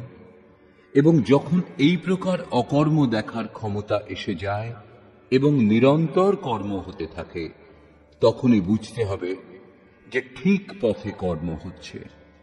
তিনি বুদ্ধিমান, মানুষের মধ্যে তিনি যোগী, যোগযুক্ত বুদ্ধি সম্পন্ন এবং সম্পূর্ণ কর্মের কর্তা। তার কর্মে লেশমাত্র ত্রুটি থাকে না। অতএব এই আরাধনাই কর্ম। সেই কর্ম করুন এবং করবার সময়ে অকর্তা ভাব নিয়ে করুন যে আমি তো যন্ত্রমাত্র, করাচ্ছেন ইষ্ট, এবং আমি গুণজাত অবস্থা অনুসারে চেষ্টা করে যাচ্ছি মাত্র। যখন অকর্ম দেখবার ক্ষমতা আসে তখন নিরন্তর কর্ম হতে থাকে, তখনই পরম কল্যাণের স্থিতি প্রদানকারী কর্ম করা সম্ভব। পূজ্য মহারাজজি বলতেন, যতক্ষণ ইষ্ট রথী না হন, আদেশ নির্দেশ না দেন, ততক্ষণ সাধনার ঠিক ঠিক আরম্ভ হয় না। এর পূর্বে যা কিছু করা হয় তা কর্মে প্রবেশের প্রয়াস ছাড়া আর কিছুই নয়। লাঙলের সব ভার গরুর কাঁধের ওপরেই থাকে, তবুও ক্ষেতের চাষ চাষির কৃতিত্ব। এইরূপ সাধনের সব ভার সাধকের উপরেই থাকে, কিন্তু বাস্তবিক সাধক ইষ্ট, যিনি সঙ্গে থেকে পথ প্রদর্শন করেন। ইষ্টের ইঙ্গিত ব্যতীত আপনি বুঝতেই পারবেন না আপনি কত দূর এগিয়েছেন, প্রকৃতিতে ভ্রান্ত নাকি পরমাত্মার দিকে এগিয়ে যাচ্ছেন। এই প্রকার ইষ্টের নির্দেশে যে সাধক এই আত্মিক পথে অগ্রসর হন, নিজেকে অকর্তা ভেবে নিরন্তর কর্ম করেন, তিনিই বুদ্ধিমান, তিনিই যথার্থ জ্ঞানী, তিনি যোগী। প্রশ্ন স্বাভাবিক যে কর্ম কি সর্বদাই করতে হবে, নাকি তা কখনো সম্পূর্ণও হবে? শ্রীকৃষ্ণের মত অনুসারে যা কিছু করা হয় তা কর্ম নয়, পূর্ব নির্ধারিত ক্রিয়াই কর্ম। নিয়তম কুরু কর্ম ত্বম। অর্জুন, তুমি নির্ধারিত কর্ম করো। নির্ধারিত কর্ম কি? বললেন, যজ্ঞার্থাৎ কর্মণো অন্যত্র লোকোয়ম কর্মবন্ধনঃ। যজ্ঞকে কার্যরূপ দেওয়াই কর্ম। তাহলে এছাড়া যা কিছু করা হয় সে সমস্ত কি কর্ম নয়? শ্রীকৃষ্ণ বললেন, অন্যত্র লোকোয়ম কর্মবন্ধনঃ। এই যজ্ঞকে কার্যরূপ দেওয়া ছাড়া যা কিছু করা হয় তা এই লোকেরই বন্ধন, কর্ম নয়। তদর্থম কর্ম। অর্জুন, যজ্ঞ সম্পূর্ণ করবার জন্য উত্তম রূপে আচরণ করো। এবং যজ্ঞের স্বরূপ বললেন, যা হল শুদ্ধ রূপে আরাধনার এক বিধি বিশেষ, যা আরাধ্য দেব পর্যন্ত পৌঁছে তাতেই বিলীন করে দেয়। এই যজ্ঞে ইন্দ্রিয়ের দমন, মনের সমন, দৈবী সম্পদ লাভ ইত্যাদি বলে শেষে বললেন, বহু যোগী প্রাণ এবং অপানের গতি নিরুদ্ধ করে প্রাণায়াম পরায়ণ হয়ে যান। এরূপ অবস্থাতে অন্তরে কোনো সংকল্প জাগে না, বাইরের জগতের ঘটনা মনে রেখাপাত করতে পারে না। এইরূপ স্থিতিতে চিত্তকে সম্পূর্ণরূপে নিরুদ্ধ করে সেই নিরুদ্ধ চিত্তের বিলয়কালে সেই পুরুষ ইয়ান্তে ব্রহ্ম সনাতনম, শাশ্বত সনাতন ব্রহ্মে প্রবেশ করেন। এই সমস্তই যজ্ঞ, যাকে কার্যরূপ দেওয়ার নাম কর্ম। অতএব কর্মের শুদ্ধ রূপ আরাধনা। কর্মের অর্থ ভজন, কর্মের অর্থ যোগ সাধনাকে উত্তম রূপে সম্পাদিত করা, যার বিশদ বর্ণনা বর্তমান অধ্যায়ে পরে করা হবে। এখানে কর্ম ও অকর্মে পার্থক্য করা হয়েছে, যাতে কর্ম করবার সময় তার দিশা নির্দেশ সঠিক হয় এবং তাতে চলা যেতে পারে। यस्य सर्वे समारम्भाः कामसङ्कल्पवर्जिताः ज्ञानाग्निदग्धकर्माणम् तमाहुः पण्डितं बुधाः। অর্জুন, यस्य सर्वे समारम्भाः, যিনি সম্পূর্ণরূপে ক্রিয়া আরম্ভ করেছেন, যা পূর্বে শ্লোকে বলা হয়েছে যে অকর্ম কি তা দেখবার ক্ষমতা এলে কর্মে প্রবৃত্ত পুরুষ সম্পূর্ণ কর্মের কর্তা হন, যাতে লেশমাত্র ত্রুটি থাকে না। কাম সংকল্প বর্জিতঃ, ক্রমশ উত্থান হতে হতে যখন এতটা সূক্ষ্ম হয় যে বাসনা এবং মনের সংকল্প বিকল্পের ঊর্ধ্বে উঠে যায়, অর্থাৎ কামনা এবং সংকল্পের নিরুদ্ধ হওয়াই মনের জয়ী অবস্থা, অতএব কর্ম এই মনকে কামনা এবং সংকল্প বিকল্পের ঊর্ধ্বে নিয়ে যায়।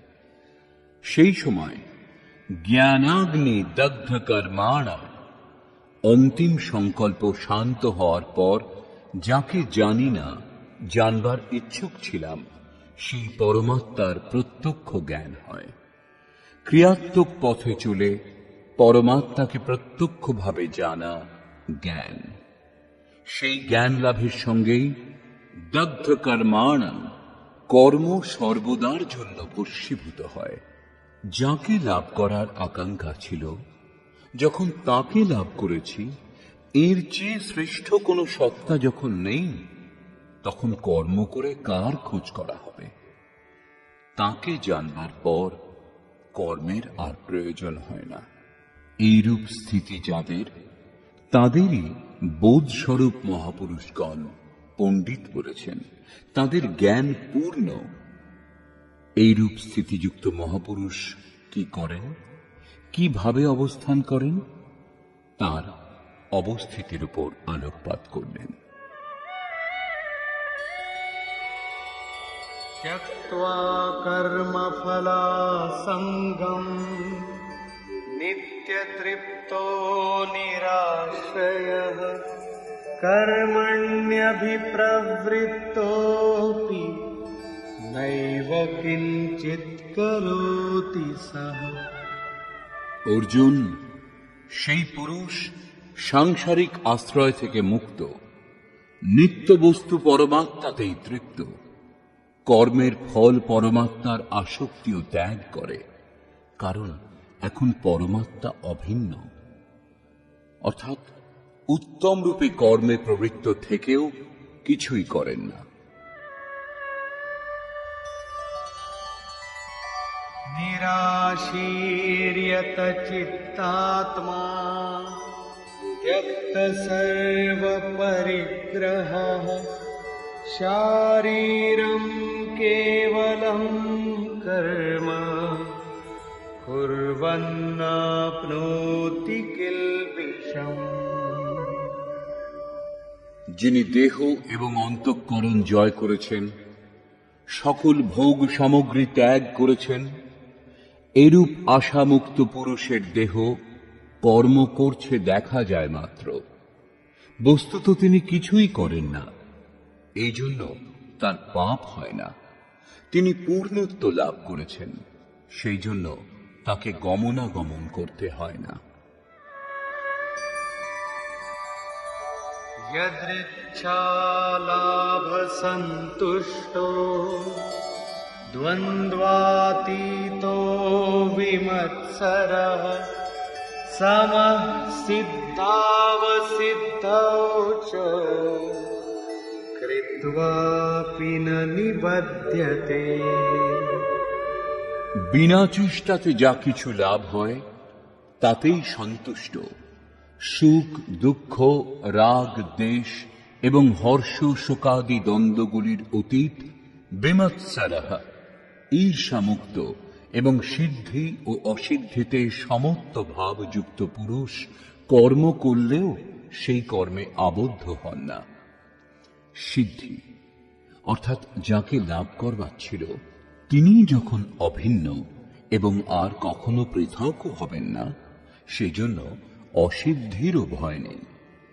এই প্রকার সিদ্ধি ও অসিদ্ধিতে সমভাবযুক্ত পুরুষ কর্ম করেও আবদ্ধ হন না।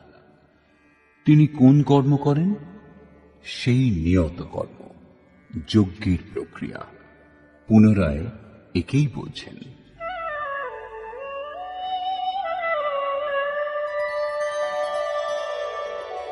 गतसङ्गस्य मुक्तस्य ज्ञानावस्थितचेतसः यज्ञायाचरतः कर्म समग्रं प्रविलीयते।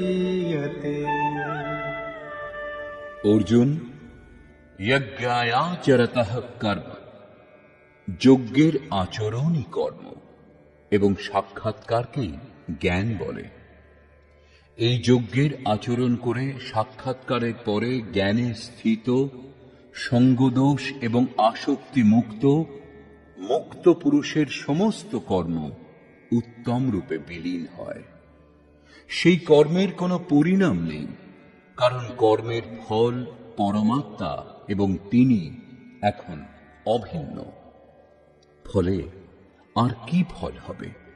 সেই জন্য ওই মুক্ত পুরুষগণের নিজের জন্য কর্মের প্রয়োজন হয় না। তবুও লোক সংগ্রহের জন্য তারা কর্ম করেন এবং কর্মে প্রবৃত্ত থেকেও তারা কর্মে লিপ্ত হন না। কর্ম করলেও তাতে লিপ্ত হন না কেন? এই প্রসঙ্গে বলছেন,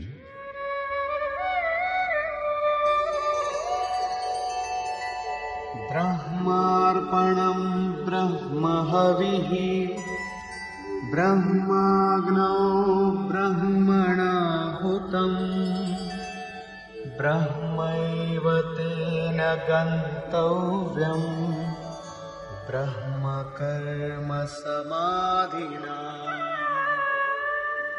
এইরূপ মুক্ত পুরুষের সমর্পণ ব্রহ্ম, হবি ব্রহ্ম, অগ্নিও ব্রহ্মই, অর্থাৎ ব্রহ্মরূপ অগ্নিতে ব্রহ্মরূপ কর্তা দ্বারা যা আহুতি দেওয়া হয় তাই ব্রহ্ম। ব্রহ্ম কর্ম সমাধিনা, যার কর্ম ব্রহ্মে স্পর্শ করে সমাধিস্থ, তাতে বিলীন হয়ে গেছে, এরূপ মহাপুরুষের জন্য লাভের যোগ্য ব্রহ্মই। তিনি কিছু করেন না, লোক সংগ্রহার্থ কর্মে প্রবৃত্ত থাকেন। এই সমস্তই প্রাপ্তিযুক্ত মহাপুরুষের লক্ষণ। কিন্তু কর্মে প্রবেশ করেছেন যে প্রারম্ভিক সাধক, তিনি কোন যজ্ঞ করেন? পূর্বের অধ্যায়ে শ্রীকৃষ্ণ বলেছিলেন, অর্জুন কর্ম করো। কোন কর্ম? বললেন, নিয়তম কুরু কর্ম, নির্ধারিত কর্ম করো। নির্ধারিত কর্ম কোনটি? যজ্ঞার্থাৎ কর্মণো অন্যত্র লোকোয়ম কর্মবন্ধনঃ। অর্জুন, যজ্ঞের প্রক্রিয়াই কর্ম। এই যজ্ঞের অতিরিক্ত যা কিছু কার্য করা হয় তা এই লোকেরই বন্ধন, কর্ম নয়। কর্ম সংসার বন্ধন থেকে মুক্তি প্রদান করে। অতএব তদর্থম কর্ম কৌন্তেয় মুক্ত সংযঃ সমাচর। যজ্ঞ সম্পূর্ণ করবার জন্য সঙ্গদোষ থেকে তফাতে অবস্থান করে উত্তম রূপে যজ্ঞের আচরণ করো। এখানে এক নূতন প্রসঙ্গের অবতারণা করলেন, যে সেই যজ্ঞ কি যার অনুষ্ঠান করলে কর্ম সম্পূর্ণতার পথে এগিয়ে যাবে। তিনি কর্মের বিশেষত্বের উপর জোর দিলেন, বললেন, যজ্ঞের উৎপত্তি হল কোত্থেকে, যজ্ঞ থেকে আমরা কি ফল লাভ করি। বৈশিষ্ট্যের বর্ণনা করেছেন, কিন্তু যজ্ঞ কি তা এখনো বললেন না। এখন সেই যজ্ঞকেই এখানে স্পষ্ট করছেন।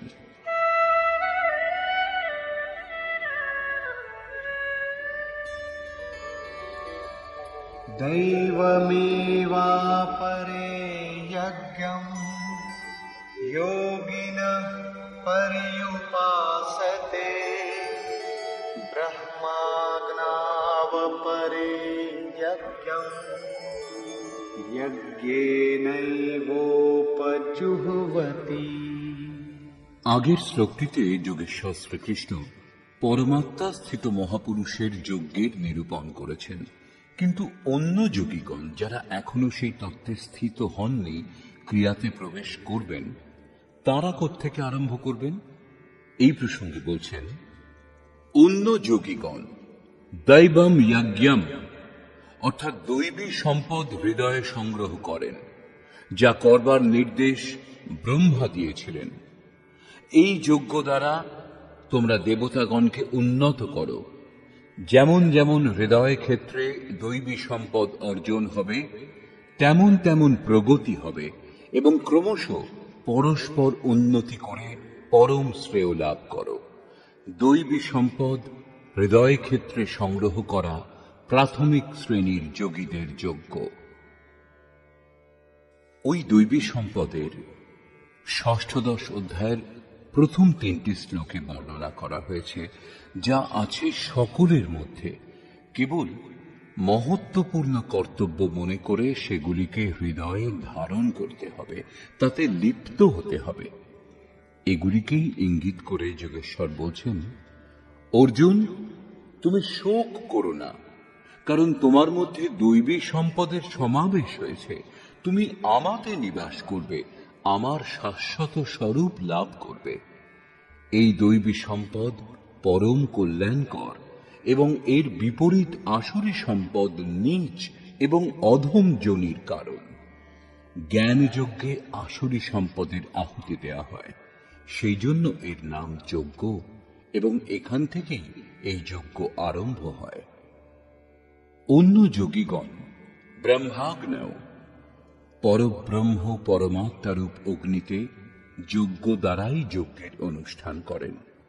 শ্রীকৃষ্ণ আরো বলছেন, এই দেহে অধিযজ্ঞ আমি, যজ্ঞের অধিষ্ঠাতা অর্থাৎ যজ্ঞ যাতে বিলীন হয় সেই পুরুষ আমি। শ্রীকৃষ্ণ যোগী সদ্গুরু ছিলেন। এই প্রকার অন্য যোগীগণ ব্রহ্মরূপ অগ্নিতে যজ্ঞ অর্থাৎ যজ্ঞ স্বরূপ সদ্গুরুকে উদ্দেশ্য করে যজ্ঞের অনুষ্ঠান করেন। সারাংশত সদ্গুরুর স্বরূপের ধ্যান করেন।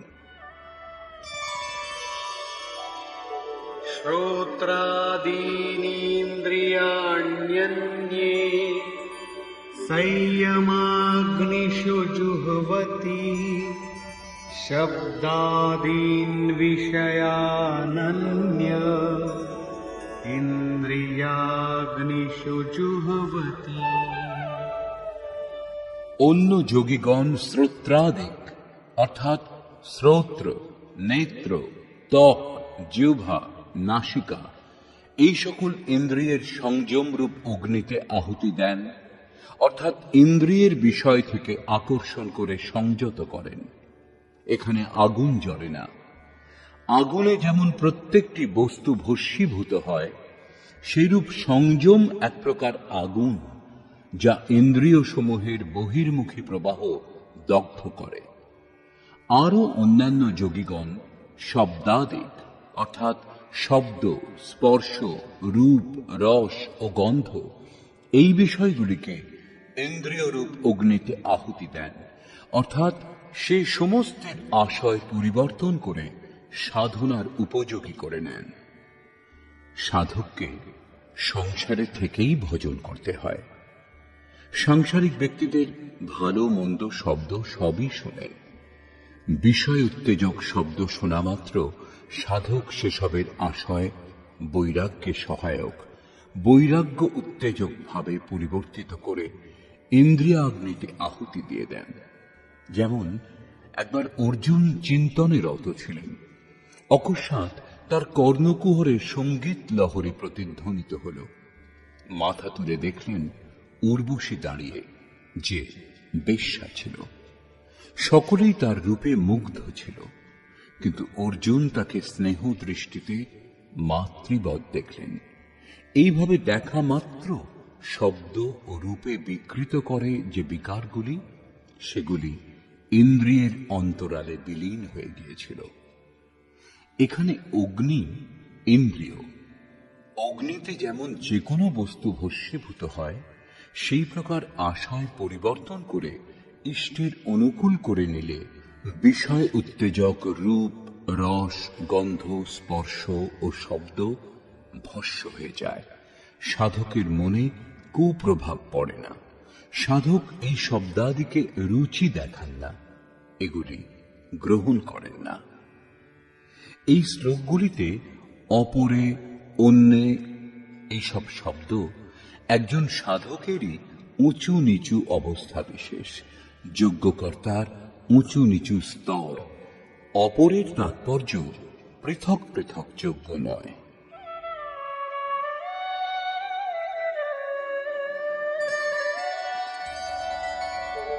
सर्वाणि इन्द्रियकर्माणि प्राणकर्माणि चापरे आत्मसंयमयोगाग्नौ जुह्वति জ্ঞানদীপিতে। এখন পর্যন্ত যোগেশ্বর যে যজ্ঞের চর্চা করলেন তাতে ক্রমশ দৈবী সম্পদ অর্জন করা হয়, ইন্দ্রিয় সমূহের সমস্ত চেষ্টাগুলিকে সংযত করা হয়, বিষয় উত্তেজক শব্দাদিকের প্রবল আঘাতের পরেও সেগুলির আশয় পরিবর্তন করে তাদের প্রভাব এড়ানো যায়। এর থেকে উন্নত অবস্থাযুক্ত যোগীগণ ইন্দ্রিয় সমূহের সকল চেষ্টা এবং প্রাণের ব্যাপারকে সাক্ষাৎকারের পর জ্ঞান দ্বারা প্রকাশিত পরমাত্ম স্থিতিরূপ যোগাগ্নিতে আহুতি দেন। যখন সংযমের ক্ষমতা আত্মার সঙ্গে তদ্রূপ হয়, সেই সময় বিষয়গুলিকে উদ্দীপ্ত করে যে ধারা এবং ইষ্টির প্রবৃত্তি প্রদান করে যে ধারা, দুটি ধারাই আত্মসাৎ হয়ে যায়, পরমাত্মাতে স্থিতি লাভ হয়, যজ্ঞের পরিণাম দৃষ্টিগোচর হয়। এই হল যজ্ঞের পরাকাষ্ঠা। যে পরমাত্মা লাভের ইচ্ছা ছিল, যখন তাঁতেই স্থিতি লাভ হয়েছে, তখন আর বাকি রইল কি? পুনরায় যোগেশ্বর যজ্ঞের বিশদ বর্ণনা করলেন।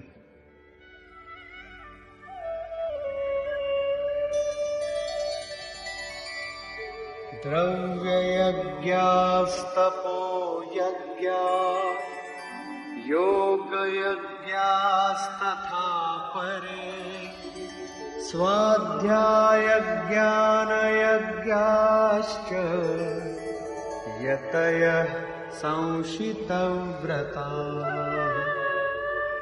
কেউ কেউ দ্রব্যযজ্ঞ করেন, অর্থাৎ আত্মপথে মহাপুরুষের সেবায় পত্রপুষ্প অর্পণ করে।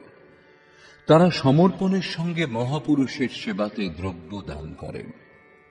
শ্রীকৃষ্ণ আরো বলছেন, ভক্তিভাবে পত্রপুষ্প, ফল, জল যা কিছু আমাকে অর্পণ করা হয় তা আমি গ্রহণ করি এবং তার জন্য পরম কল্যাণ সৃজন করি। এটাও যজ্ঞ। প্রত্যেক আত্মার সেবা, ভ্রান্ত ব্যক্তিকে আত্মপথে নিয়ে আসা দ্রব্যযজ্ঞ। কারণ দ্রব্যযজ্ঞ প্রাকৃতিক সংস্কার ভস্মীভূত করতে সমর্থ। এই প্রকার অন্য কেউ কেউ তপোযজ্ঞ, স্বধর্ম পালনে ইন্দ্রিয়গুলিকে সংযম করেন, অর্থাৎ স্বভাবজাত ক্ষমতা অনুসারে যজ্ঞের নিম্ন এবং উন্নত অবস্থাগুলির মাঝে অবস্থান করেন। এই পথে যার জ্ঞান অল্প, সে প্রথম শ্রেণীর সাধক। শূদ্র পরিচর্যা দ্বারা, বৈশ্য দৈবী সম্পদ সংগ্রহ দ্বারা, ক্ষত্রিয় কাম ক্রোধাদির উন্মূলন দ্বারা এবং ব্রাহ্মণ ব্রহ্মে প্রবেশের যোগ্যতা স্তর থেকে ইন্দ্রিয় সমূহ সংযত করেন। একই পরিশ্রম সকলকেই করতে হয়। বাস্তবে যজ্ঞ একটাই, অবস্থা অনুসারে উঁচু নিচু শ্রেণী পার হতে থাকে। পূজ্য মহারাজজি বলতেন, মনের সঙ্গে ইন্দ্রিয়গুলি এবং শরীরকে লক্ষ্যের অনুরূপ সংযত করাকেই তপ বলে। এরা লক্ষ্য থেকে দূরে পালাবে, এদের সংযত করে সেই দিকেই নিযুক্ত করো। অনেক পুরুষ যোগ যজ্ঞের আচরণ করেন। প্রকৃতিতে দিগ্ভ্রান্ত আত্মার প্রকৃতি থেকে পরমাত্মার সঙ্গে মিলনের নাম যোগ। যোগের পরিভাষা পরিস্ফুট হয়েছে ৬ষ্ঠ অধ্যায়ের ২৩ সংখ্যক শ্লোকে। সামান্যত দুটি বস্তুর মিলনকে যোগ বলা হয়। তাহলে কাগজের সঙ্গে কলম, থালা, টেবিল ঘনিষ্ঠভাবে থাকলে একে কি যোগ বলা যেতে পারে? না, এ সমস্ত পঞ্চভূতে নির্মিত পদার্থ। একটাই, দুটো নয়। দুই হল প্রকৃতি ও পুরুষ। প্রকৃতিতে স্থিত আত্মা নিজেরই শাশ্বত রূপ পরমাত্মাতে স্থিতি লাভ করে, তখন প্রকৃতি পুরুষে বিলীন হয়ে যায়, তাকেই যোগ বলে। অতএব অনেক পুরুষ এই মিলনে সহায়ক সম দম ইত্যাদি নিয়মগুলির উত্তম রূপে আচরণ করেন। যোগ যজ্ঞের কর্তা এবং অহিংসাদি তীক্ষ্ণ ব্রতগুলির সঙ্গে সংযুক্ত যত্নশীল পুরুষ স্বাধ্যায় জ্ঞান যজ্ঞাশ্চ নিজের অধ্যয়ন স্বরূপের অধ্যয়ন করেন। তিনি জ্ঞান যজ্ঞের কর্তা। এখানে যোগের অঙ্গগুলি যম, নিয়ম, আসন, প্রাণায়াম, প্রত্যাহার, ধারণা, ধ্যান এবং সমাধি ইত্যাদিকে অহিংসাদি তীক্ষ্ণ ব্রতগুলির দ্বারা নির্দিষ্ট করা হয়েছে। অনেকেই স্বাধ্যায় করেন। বই পড়া স্বাধ্যায়ের আরম্ভিক স্তর। বিশুদ্ধ স্বাধ্যায় হল নিজের অধ্যয়ন, যার ফলে স্বরূপের উপলব্ধি হয়, যার পরিণাম জ্ঞান অর্থাৎ সাক্ষাৎকার। যজ্ঞের পরবর্তী অনুষ্ঠান সম্বন্ধে বলছেন,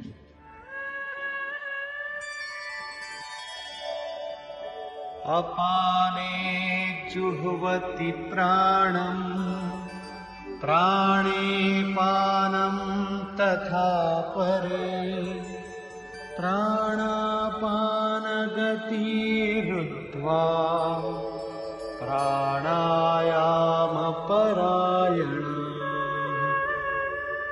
বহু যোগী অপান বায়ুতে প্রাণবায়ুর আহুতি দেন এবং প্রাণবায়ুতে অপান বায়ুর আহুতি দেন। এর থেকে সূক্ষ্ম অবস্থা হলে অন্য যোগীগণ প্রাণ এবং অপান উভয়ের গতিরুদ্ধ করে প্রাণায়াম পরায়ণ হয়ে যান। যাকে শ্রীকৃষ্ণ প্রাণ অপান বলছেন তাকেই মহাত্মা বুদ্ধ অনাপান বলেছেন। একেই তিনি শ্বাস প্রশ্বাস বলেছেন। প্রাণ সেই শ্বাসকে বলে যা আপনি গ্রহণ করেন এবং অপান সেই শ্বাসকে বলে যা ত্যাগ করেন। এটা যোগীগণ অনুভব করেছেন যে আপনি শ্বাসের সঙ্গে বাহ্য বায়ুমণ্ডলের সংকল্পও গ্রহণ করেন এবং প্রশ্বাসে আন্তরিক ভালো মন্দ চিন্তনের তরঙ্গ ত্যাগ করেন। বাহ্য কোনো সংকল্প গ্রহণ না করা প্রাণের আহুতি এবং অন্তরে সংকল্প জাগ্রত না হতে দেওয়াকে অপানের আহুতি বলে। অন্তরে সংকল্পের স্ফুরণ যেন না হয় এবং বাহ্য জগতের কোনো চিন্তা অন্তরে যাতে ক্ষোভ উৎপন্ন করতে না পারে। এই প্রকার প্রাণ এবং অপান উভয়ের গতির মধ্যে সামঞ্জস্য স্থাপিত হলে প্রাণের আয়াম অর্থাৎ নিরুদ্ধ হয়। একেই প্রাণায়াম বলে। এই হল মনকে জয় করা। প্রাণের গতিরুদ্ধ করা, মনের গতিরুদ্ধ করা একই কথা। প্রত্যেক মহাপুরুষ এই প্রকরণটি নিয়েছেন। বেদে উল্লেখ করা হয়েছে চত্বারি বাক পারমিতা পদান। এ বিষয়ে পূজ্য মহারাজজি বলতেন, হো, একটা নামকেই 4টি শ্রেণীতে জপ করা হয়, যেমন বৈখরী, মধ্যমা, পশ্যন্তী এবং পরা। বৈখরী অর্থাৎ যা ব্যক্ত হয়। নামের উচ্চারণ এতে এমন ভাবে হয় যে জপকর্তা ছাড়াও আশেপাশে কেউ থাকলে তিনিও শুনতে পাবেন। মধ্যমা অর্থাৎ মধ্যম স্বরে জপ, জপকর্তা ছাড়া আর কেউ শুনতে পাবেন না। এই উচ্চারণ কণ্ঠ থেকে উদ্ভূত হয়। ধীরে ধীরে নামের এক তানের সাহায্যে তন্ময়তা চলে আসে। সাধনা আরো সূক্ষ্ম হবার পর পশ্যন্তী অর্থাৎ নাম দেখবার ক্ষমতা চলে আসে। এই অবস্থাতে আর জপ করতে হয় না। নাম শ্বাস প্রশ্বাসে নিরন্তর হতে থাকে। এই স্তরে মনকে দ্রষ্টারূপে স্থির করে দেখতে হয় যে শ্বাস কি বলতে চাইছে, কখন গ্রহণ করা হয়, কখন ত্যাগ করা হয়, শ্বাস কি বলে। মহাপুরুষগণ বলেন, এই শ্বাস নাম ছাড়া কিছুই বলে না। এই স্তরে সাধক নাম জপ করেন না, কেবল উচ্চারিত ধ্বনি শোনেন, শ্বাসের প্রতি লক্ষ্য রাখেন। সেই জন্য এই স্তরকে পশ্যন্তি বলে। পশ্যন্তি স্তরে মনকে দ্রষ্টারূপে লক্ষ্য রাখতে হয়, কিন্তু সাধনা আরো উন্নত হলে শোনারও প্রয়োজন হয় না। জপ আরম্ভ করলে শতই শোনা যায়। জপায় না জপাবে আপনে সে আবে, স্বয়ং জপ করবার দরকার হয় না, মনকে বাধ্য করা হয় না, কিন্তু জপ অনবরত হতে থাকে। একেই অজপা বলে। এমন নয় যে জপ আরম্ভ না করেই অজপা স্থিতি লাভ হয়। যদি কেউ জপ আরম্ভ নাই করে থাকে, তাহলে তার কাছে অজপা বলে কিছু থাকে না। অজপার অর্থ এই যে জপ না করা সত্ত্বেও জপ অনবরত হতে থাকে। একবার শ্বাসে জপ আরম্ভ করলেই তা প্রবাহিত হয় এবং নিরন্তর হয়।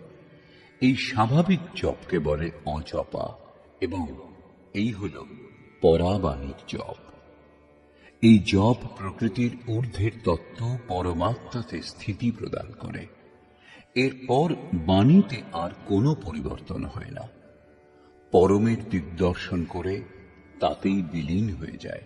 সেই জন্য একে পরা বলা হয়। প্রস্তুত শ্লোকে যোগেশ্বর শ্রীকৃষ্ণ কেবল শ্বাসের উপর লক্ষ্য রাখতে বললেন, যদিও এর পরে তিনি ওম জপের ওপর জোর দিয়েছেন। গৌতম বুদ্ধ অনাপান সতীতে শ্বাস প্রশ্বাসেরই চর্চা করেছেন। তাহলে সেই মহাপুরুষ কি বলতে চাইছেন? বস্তুত শুরুতে বৈখরি, তার থেকে মধ্যমাতে প্রবেশ, এবং এর থেকে উন্নত হলে জপের পশ্যন্তি অবস্থাতে শ্বাস ধরা পড়ে। এই সময় জপ শ্বাসে অনবরত হতে থাকে, সেই জন্য জপ করবার প্রয়োজন হয় না। তখন কেবল শ্বাসকে লক্ষ্য করে যেতে হয়। সেই জন্য প্রাণ অপান শুধু বললেন, নাম জপ করো এরূপ বলেননি, কারণ বলবার প্রয়োজন নেই। যদি বলেন তাহলে পথভ্রষ্ট হয়ে নিম্ন শ্রেণীগুলিতেই ঘোরাফেরা করতে থাকবে। মহাত্মা বুদ্ধ, গুরুদেব ভগবান এবং প্রত্যেক মহাপুরুষ যারা এই পথ দিয়ে গমন করেছেন, সকলেই একই কথা বলেছেন। বৈখরি এবং মধ্যমা নাম জপের প্রবেশ দ্বার। পশ্যন্তি স্তর থেকেই নামে প্রবেশ হয়। পরা শ্রেণীতে নাম অনবরত হতে থাকে, জপ বন্ধ হয় না। এই মন শ্বাসের সঙ্গে জড়িত। যখন শ্বাসের উপর লক্ষ্য রাখা হয়, শ্বাসের নাম নিরন্তর হতে থাকে। অন্তরে সংকল্প উদয় হয় না, এবং বাহ্য বায়ুমণ্ডলের সংকল্প অন্তরে প্রবেশও করে না। এটাই মন জয়ের অবস্থা। এরই সঙ্গে যজ্ঞের পরিণাম দেখা যায়।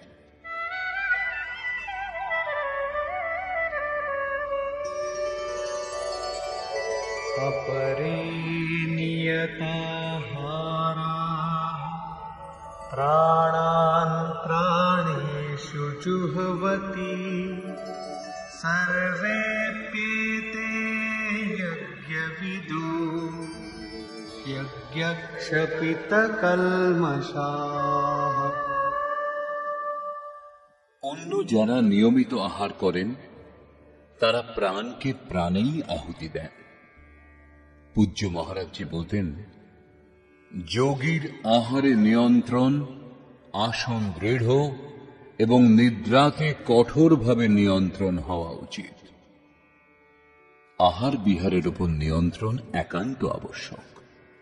এরূপ বহু যোগী প্রাণকে প্রাণেই আহুতি দেন, অর্থাৎ শ্বাস গ্রহণকেই লক্ষ্য করেন, প্রশ্বাসে লক্ষ্য রাখেন না। শ্বাস গ্রহণের সময় ওম শোনেন, পুনরায় শ্বাস গ্রহণের সময়ও ওম শোনেন। এই প্রকার যজ্ঞ দ্বারা যাদের সমুদয় পাপ নষ্ট হয়েছে, সেই সকল পুরুষ যজ্ঞের জ্ঞাতা। এখন যজ্ঞের পরিণাম বলছেন।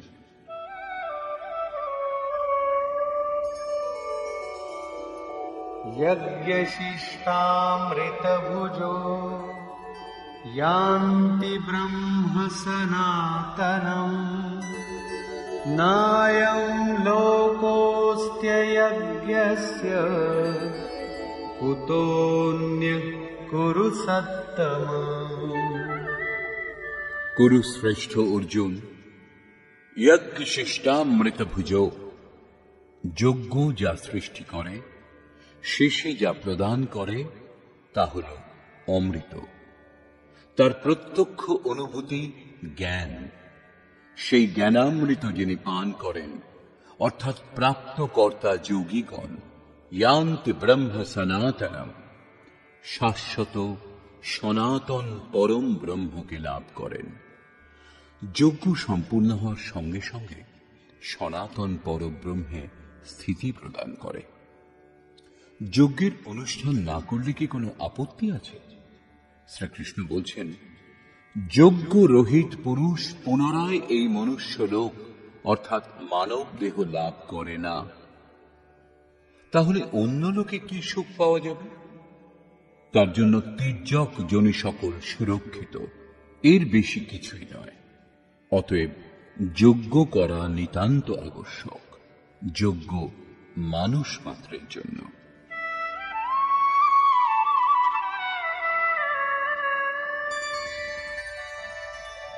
एवं बहुविधा यज्ञा वितता ब्रह्मणो मुखे कर्मजान् विद्धितान् सर्वान् एवं ज्ञात्वा विमोक्ष्यसे।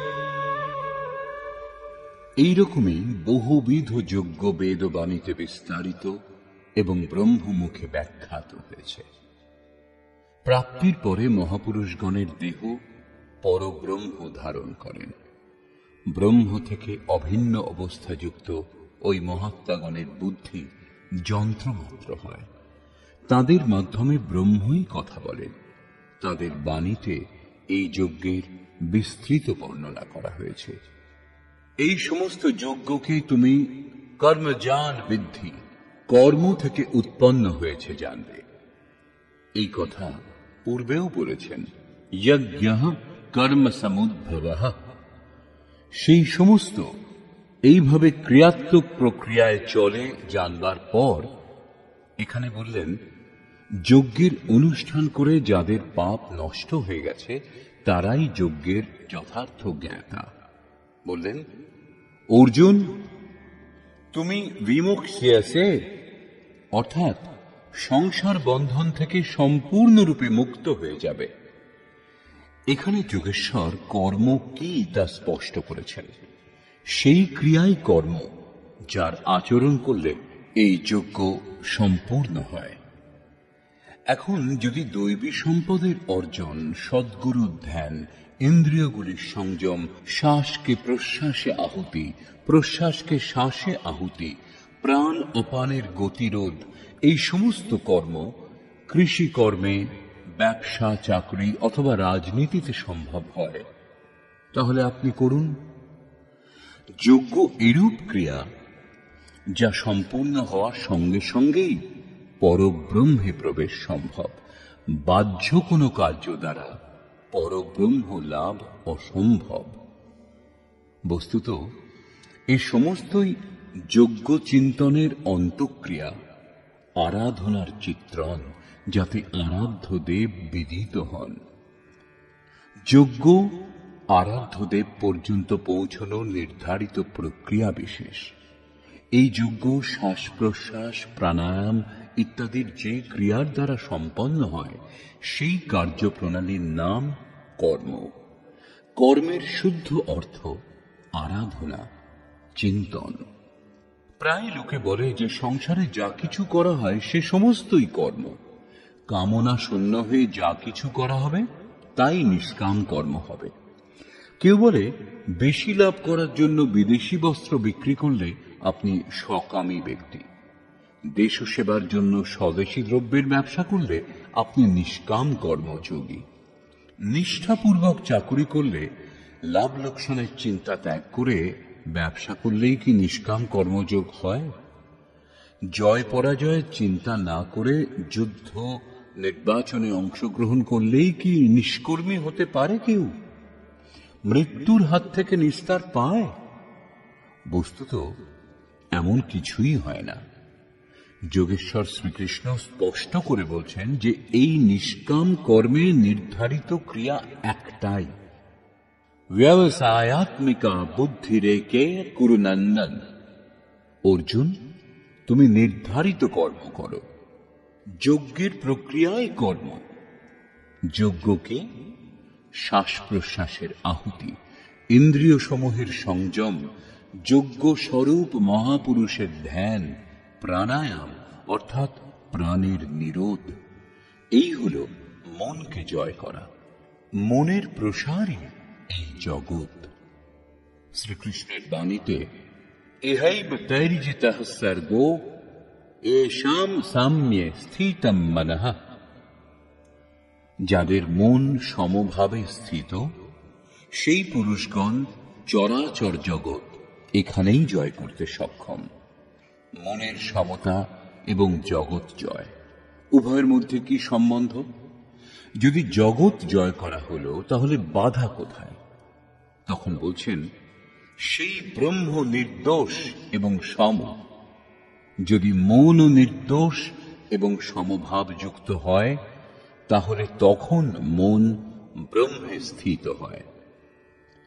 সারাংশত মনের প্রসারই জগৎ। চরাচর জগৎ আহুতি সামগ্রী রূপে বিদ্যমান। মন সর্বথা নিরুদ্ধ হওয়ার সঙ্গে সঙ্গে জগতের নিরোধ হয়ে যায়। মন নিরুদ্ধ হলেই যজ্ঞের পরিণাম বেরিয়ে আসে। যজ্ঞ যে জ্ঞানামৃত সৃষ্টি করে, সেই জ্ঞানামৃত যারা পান করেন, তারা সনাতন ব্রহ্মে লীন হয়ে যান। এই সকল যজ্ঞের বিবরণ ব্রহ্মস্থিত মহাপুরুষের বাণী দ্বারা বিবৃত হয়েছে। এমন নয় যে পৃথক পৃথক সম্প্রদায়ের সাধকগণ পৃথক পৃথক যজ্ঞ করেন, পরন্তু এই সমস্ত যজ্ঞই একজন সাধকের উঁচু নিচু অবস্থা মাত্র। এই যজ্ঞ যে উপায়ে অনুষ্ঠিত হয়, সেই ক্রিয়ার নাম কর্ম। গীতা শাস্ত্রের একটা শ্লোকও সাংসারিক কার্য বা ব্যবসার সমর্থন করে না। প্রায় যজ্ঞ বলতে লোকে এক যজ্ঞবেদী তৈরি করে তিল, জব ইত্যাদি নিয়ে স্বাহা বলে হোম করতে শুরু করেন, কিন্তু এটা ফাঁকিবাজি। দ্রব্য যজ্ঞ অন্য, যা শ্রীকৃষ্ণ কয়েকবারই বলেছেন, কিন্তু পশু বলি, বস্তুদাহ ইত্যাদির সঙ্গে এর কোনো সম্বন্ধ নেই।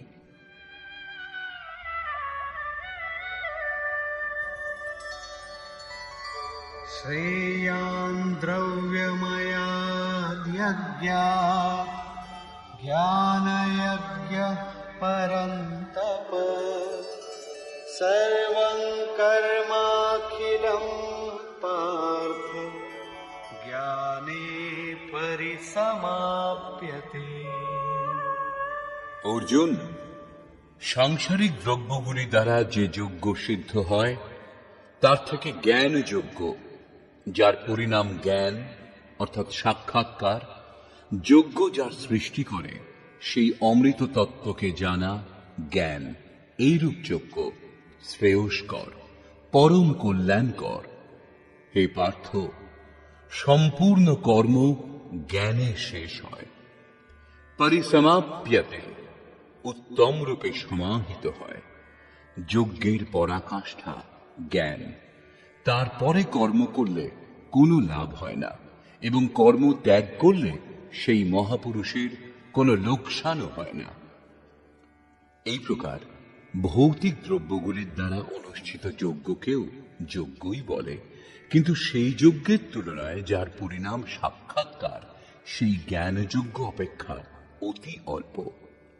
আপনি কোটি হোম করুন, শত শত যজ্ঞবেদী তৈরি করুন, সৎপথে দ্রব্যদান করুন, সাধু সন্ত মহাপুরুষের সেবায় দ্রব্যদান করুন, কিন্তু তা এই জ্ঞানযজ্ঞ অপেক্ষা অত্যন্ত অল্প। বস্তুত যজ্ঞ শ্বাস প্রশ্বাসে অনুষ্ঠিত হয়। ইন্দ্রিয় সমূহের সংযম, মন নিরোধ, এগুলিকেই শ্রীকৃষ্ণ যজ্ঞ বলেছেন। এই যজ্ঞ কিরূপে লাভ হবে, তার পদ্ধতি কোত্থেকে শেখা হবে?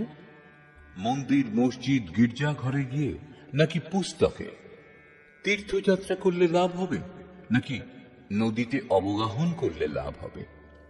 শ্রীকৃষ্ণ বলছেন, না, লাভ করবার স্রোত একটাই, তত্ত্বস্থিত মহাপুরুষ।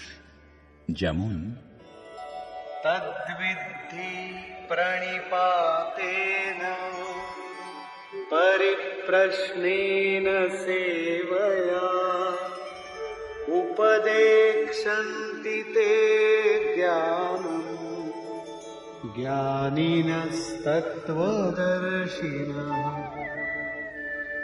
সেই জন্য অর্জুন, তুমি তত্ত্বদর্শী মহাপুরুষের সান্নিধ্যে উত্তম রূপে প্রণত হয়ে, অর্থাৎ প্রণাম করে, অহংকার ত্যাগ করে, শরণাগত হয়ে, উত্তম রূপে সেবা করে, নিষ্কপট ভাবে প্রশ্ন করে সেই জ্ঞান লাভ করো।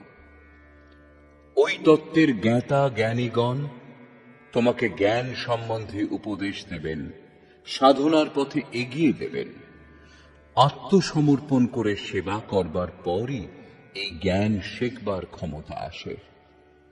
তত্ত্বদর্শী মহাপুরুষ পরম তত্ত্ব পরমাত্মার প্রত্যক্ষ দিগদর্শন করেছেন। তারা যজ্ঞের বিধি বিশেষের জ্ঞাতা এবং সেই বিধি বিশেষ আপনাকেও শেখাবেন। অন্য যজ্ঞ হলে জ্ঞানী তত্ত্বদর্শীর কি দরকার ছিল? অর্জুন তো ভগবানেরই সম্মুখে ছিলেন, তাহলে তাকে ভগবান কেন তত্ত্বদর্শীর কাছে পাঠাচ্ছেন? বস্তুত শ্রীকৃষ্ণ যোগী ছিলেন। তার আশয় কেবল এই ছিল যে আজ তো অর্জুন আমার সম্মুখে উপস্থিত, কিন্তু ভবিষ্যতে অনুরাগীদের যেন কোনো ভ্রম উৎপন্ন না হয়। শ্রীকৃষ্ণ তো চলে গেছেন, এখন বর্তমানে কার শরণে যাওয়া যাবে? সেই জন্যই স্পষ্ট করলেন যে তত্ত্বদর্শীর সান্নিধ্যে যাবে। ওই জ্ঞানীগণ তোমাকে উপদেশ দেবেন এবং यज्ञात्वा न पुनर्मोहम् एवं यास्यसि पाण्डव येन भूतान्यशेषेण द्रक्ष्यस्यात्मन्यथो मयि। সেই জ্ঞান লাভ করলে তুমি আর এই প্রকার মোহমুগ্ধ হবে না। তাদের দেওয়া জ্ঞানের দ্বারা সেই অনুসারে আচরণ করলে তুমি ভূত সমূহকে নিজের আত্মাতে দেখতে পাবে, অর্থাৎ সকল প্রাণীর মধ্যে এই আত্মার বিস্তার দেখবে। যখন সর্বত্র একই আত্মার প্রসার দেখবার ক্ষমতা আসবে, তখন তুমি আমাতে একীভূত হবে। অতএব সেই পরমাত্মাকে লাভ করবার সাধন তত্ত্বস্থিত মহাপুরুষ। জ্ঞানের সম্বন্ধে, ধর্ম এবং শাশ্বত সত্যের সম্বন্ধে শ্রীকৃষ্ণের অনুসারে তত্ত্বদর্শীর কাছ থেকেই জিজ্ঞাসা করবার বিধান আছে।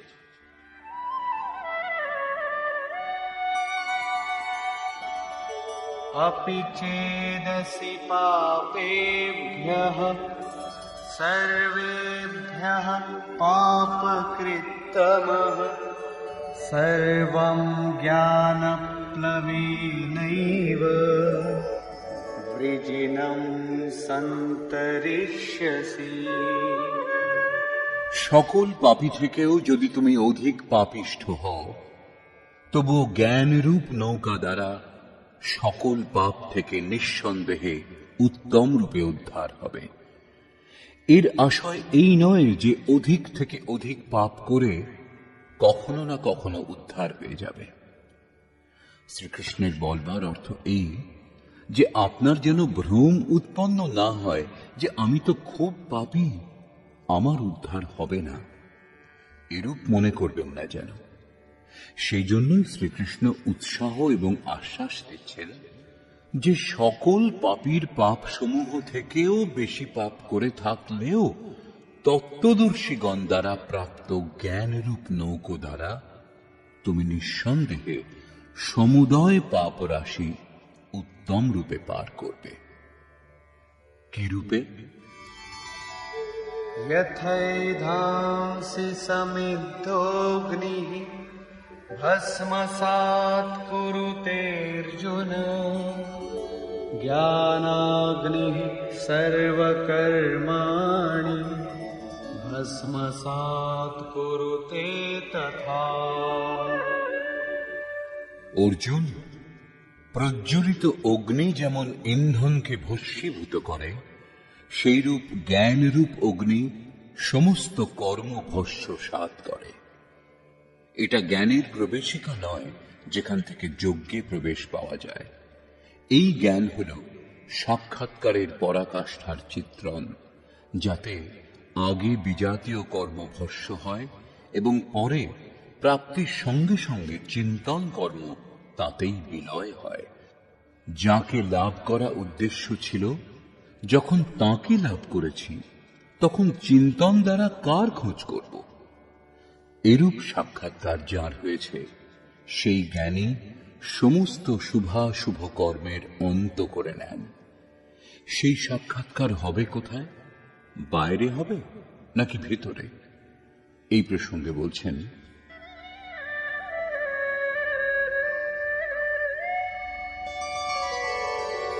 नहि ज्ञानेन सदृशं पवित्रमिह विद्यते तत्स्वयं योगसंसिद्धः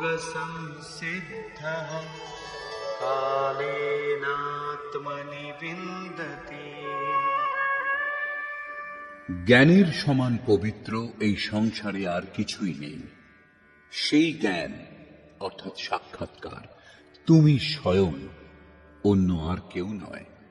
যোগের পরিপক্ক অবস্থায় অর্থাৎ আরম্ভে নয়, নিজের আত্মার অন্তর্গত হৃদয় ক্ষেত্রেই অনুভব করবে, বাইরে নয়। এই জ্ঞানের জন্য কোন যোগ্যতার প্রয়োজন? যোগেশ্বরেরই বাণীতে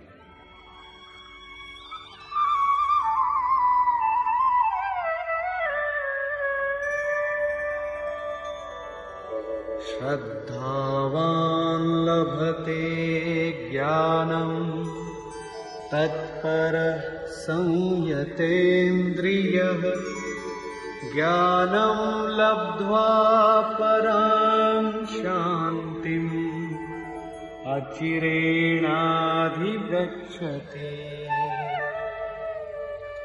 শ্রদ্ধাবান তৎপর এবং সংযত ইন্দ্রিয় পুরুষই জ্ঞান লাভ করতে পারেন। ভাবপূর্বক জিজ্ঞাসা না হলে, তত্ত্বদর্শীর শরণাগত হলেও জ্ঞান লাভ হয় না। কেবল শ্রদ্ধা পর্যাপ্ত নয়, শ্রদ্ধাবান শিথিল প্রযত্নশীল হতে পারে। অতএব মহাপুরুষ দ্বারা নির্দিষ্ট পথে তৎপরতার সঙ্গে অগ্রসর হওয়ার নিষ্ঠা আবশ্যক। এর সঙ্গে ইন্দ্রিয় সমূহের সংযম অনিবার্য। যে বাসনা থেকে বিরত নয়, তার জন্য সাক্ষাৎকার অর্থাৎ জ্ঞান প্রাপ্তি কঠিন। কেবল শ্রদ্ধাবান আচরণে রত সংযত ইন্দ্রিয় পুরুষই জ্ঞান লাভ করেন। জ্ঞান লাভ করে তিনি তৎক্ষণাৎ পরম শান্তি লাভ করেন। তারপর আর কিছু পাওয়া বাকি থাকে না। এটাই অন্তিম শান্তি। এরপর কখনো তিনি আর অশান্ত হন না। এবং যেখানে শ্রদ্ধা নেই, अज्ञश्चाश्रद्दधानश्च संशयात्मा विनश्यति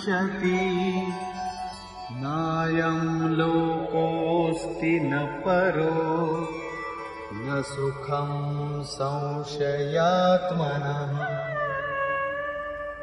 অজ্ঞানী, যজ্ঞের বিধিবিশেষ সম্বন্ধে অনভিজ্ঞ এবং শ্রদ্ধাহীন এবং সংশয়যুক্ত ব্যক্তি এই পরমার্থ পথ থেকে ভ্রষ্ট হয়। এদের মধ্যেও সংশয়যুক্ত ব্যক্তির জন্য সুখ, পুনরায় মনুষ্য দেহ বা পরমাত্মা কিছুই নেই।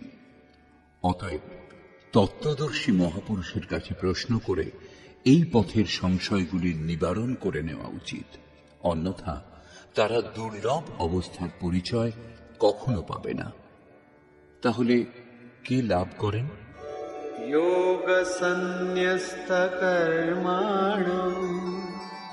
ज्ञानसञ्छिन्न संशयम् आत्मवन्तं न कर्माणि निबध्नन्ति धनञ्जय। যার কর্ম যোগ দ্বারা ভগবানে সমাহিত, যার সম্পূর্ণ সংশয় পরমাত্মাকে প্রত্যক্ষ করে নষ্ট হয়ে গেছে, পরমাত্মার সঙ্গে সংযুক্ত এরূপ পুরুষকে কর্ম আবদ্ধ করতে পারে না। যোগের আচরণ দ্বারাই কর্মগুলি শান্ত হয়, জ্ঞান লাভের পরই সংশয় নষ্ট হয়। সেই জন্য শ্রীকৃষ্ণ বলছেন,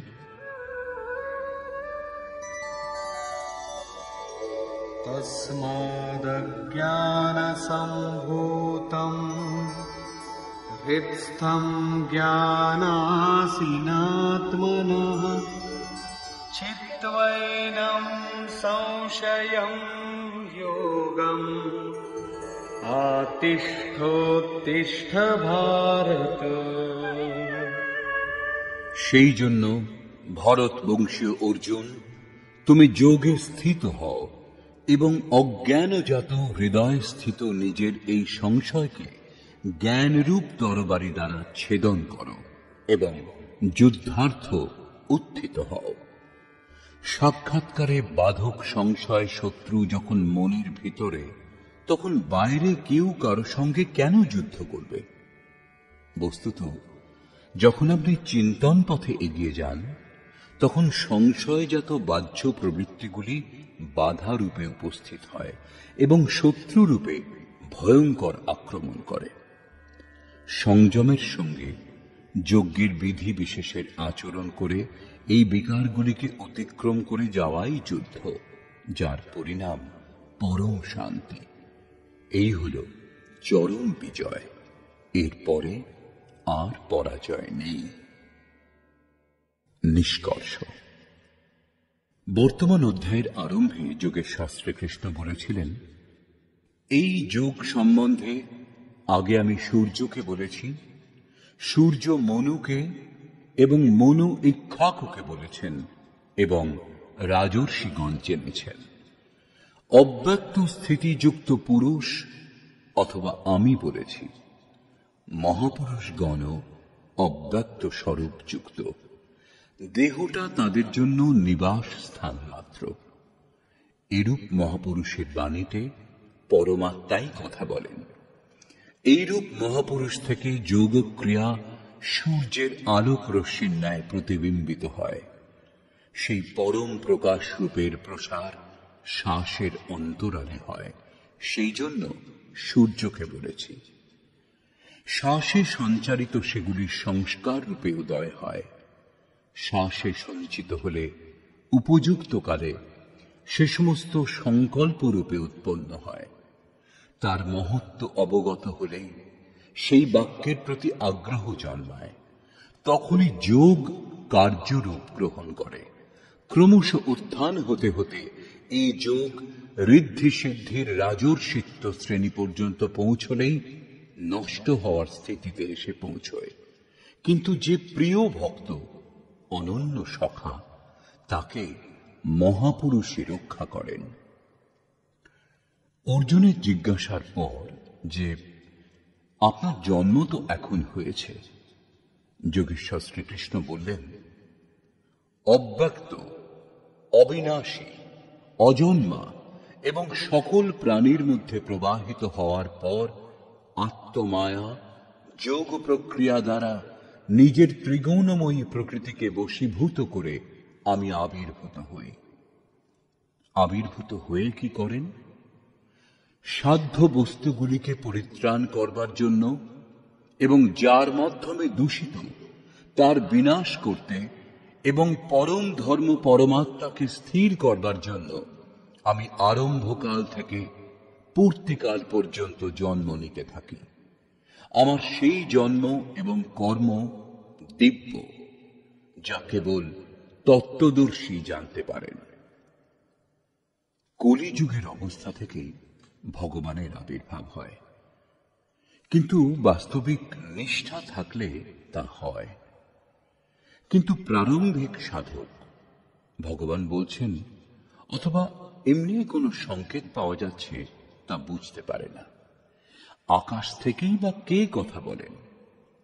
মহারাজজি বলতেন, যখন ভগবান কৃপা করেন, রথী হয়ে যান, তখন স্তম্ভ থেকে, বৃক্ষ থেকে, পাতা থেকে, শূন্য থেকে, সর্বত্র থেকে কথা বলেন, সামলান। উত্থান হতে হতে যখন পরম তত্ত্ব পরমাত্মা বিদিত হন, তখন স্পর্শের সঙ্গেই তাকে স্পষ্ট বোঝা যায়। সেই জন্য অর্জুন আমার ওই স্বরূপ তত্ত্বদর্শীগণ দেখেছেন, এবং আমাকে জানবার পর তারা আমাতেই বিলীন হয়ে গেছেন, যে স্থান থেকে আর গমনাগমন করতে হয় না। এই প্রকার তিনি ভগবানের আবির্ভাবের বিধি বললেন, যে সেই আবির্ভাব কোনো কোনো অনুরাগীর হৃদয়েই হয়, বাইরের জগতে আবির্ভাব ঘটে না। শ্রীকৃষ্ণ বলছেন, কর্ম আমাকে আবদ্ধ করে না। এই স্তর থেকে যিনি জানেন, তাকেও কর্ম আবদ্ধ করে না। এইরূপ বিবেচনা করেই মুমুক্ষু পুরুষগণ কর্মের আরম্ভ করেছিলেন। সেই সমস্ত স্তর সম্বন্ধে যিনি অবগত, যিনি সেই রূপ হন যেরূপ শ্রীকৃষ্ণ ও অর্জুন। যজ্ঞের অনুষ্ঠান করলে এই উপলব্ধি নিশ্চিত হবেই। যজ্ঞের স্বরূপ বললেন, যজ্ঞের পরিণাম পরম তত্ত্ব, পরম শান্তি। এই জ্ঞান কোথায় লাভ হবে? এই প্রসঙ্গে কোন তত্ত্বদর্শীর কাছে গিয়ে সেই বিধি বিশেষের আচরণ করতে বলেছেন, যাতে সেই মহাপুরুষ তার প্রতি অনুকূল হন। যোগেশ্বর স্পষ্ট বলছেন, সেই জ্ঞান তুমি স্বয়ং আচরণ করে লাভ করবে। অন্য কেউ আচরণ করলে তাতে তোমার কোনো লাভ হবে না। তাও যোগের সিদ্ধিকালে লাভ হবে, আরম্ভে নয়। সেই জ্ঞান অর্থাৎ সাক্ষাৎকার হৃদয় দেশে লাভ হবে, বাইরে নয়। শ্রদ্ধালু, তৎপর, সংযত ইন্দ্রিয় এবং সংশয় রহিত পুরুষই এই জ্ঞান লাভ করেন। অতএব হৃদয় স্থিত সংশয়কে বৈরাগ্যের তরবারি দ্বারা ছেদন করো।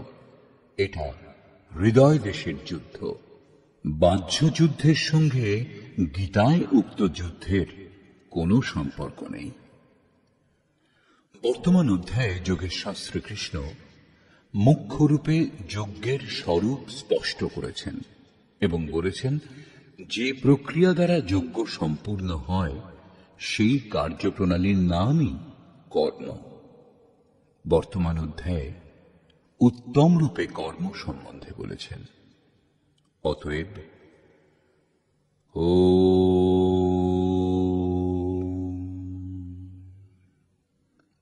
এইরূপ শ্রীমদ্ ভগবদ্ গীতারূপী উপনিষদ এবং ব্রহ্মবিদ্যা তথা যোগশাস্ত্র বিষয়ক শ্রীকৃষ্ণ এবং অর্জুনের সংবাদে যজ্ঞকর্ম স্পষ্টীকরণ নামক চতুর্থ অধ্যায় পূর্ণ হল। এই প্রকার শ্রীমৎ পরমহংস পরমানন্দজির শিষ্য স্বামী অর্গণানন্দকৃত শ্রীমদ্ ভগবদ্ গীতার ভাষ্য যথার্থ গীতাতে যজ্ঞকর্ম স্পষ্টীকরণ নামক চতুর্থ অধ্যায় সমাপ্ত হল। হরি ওম তৎসৎ।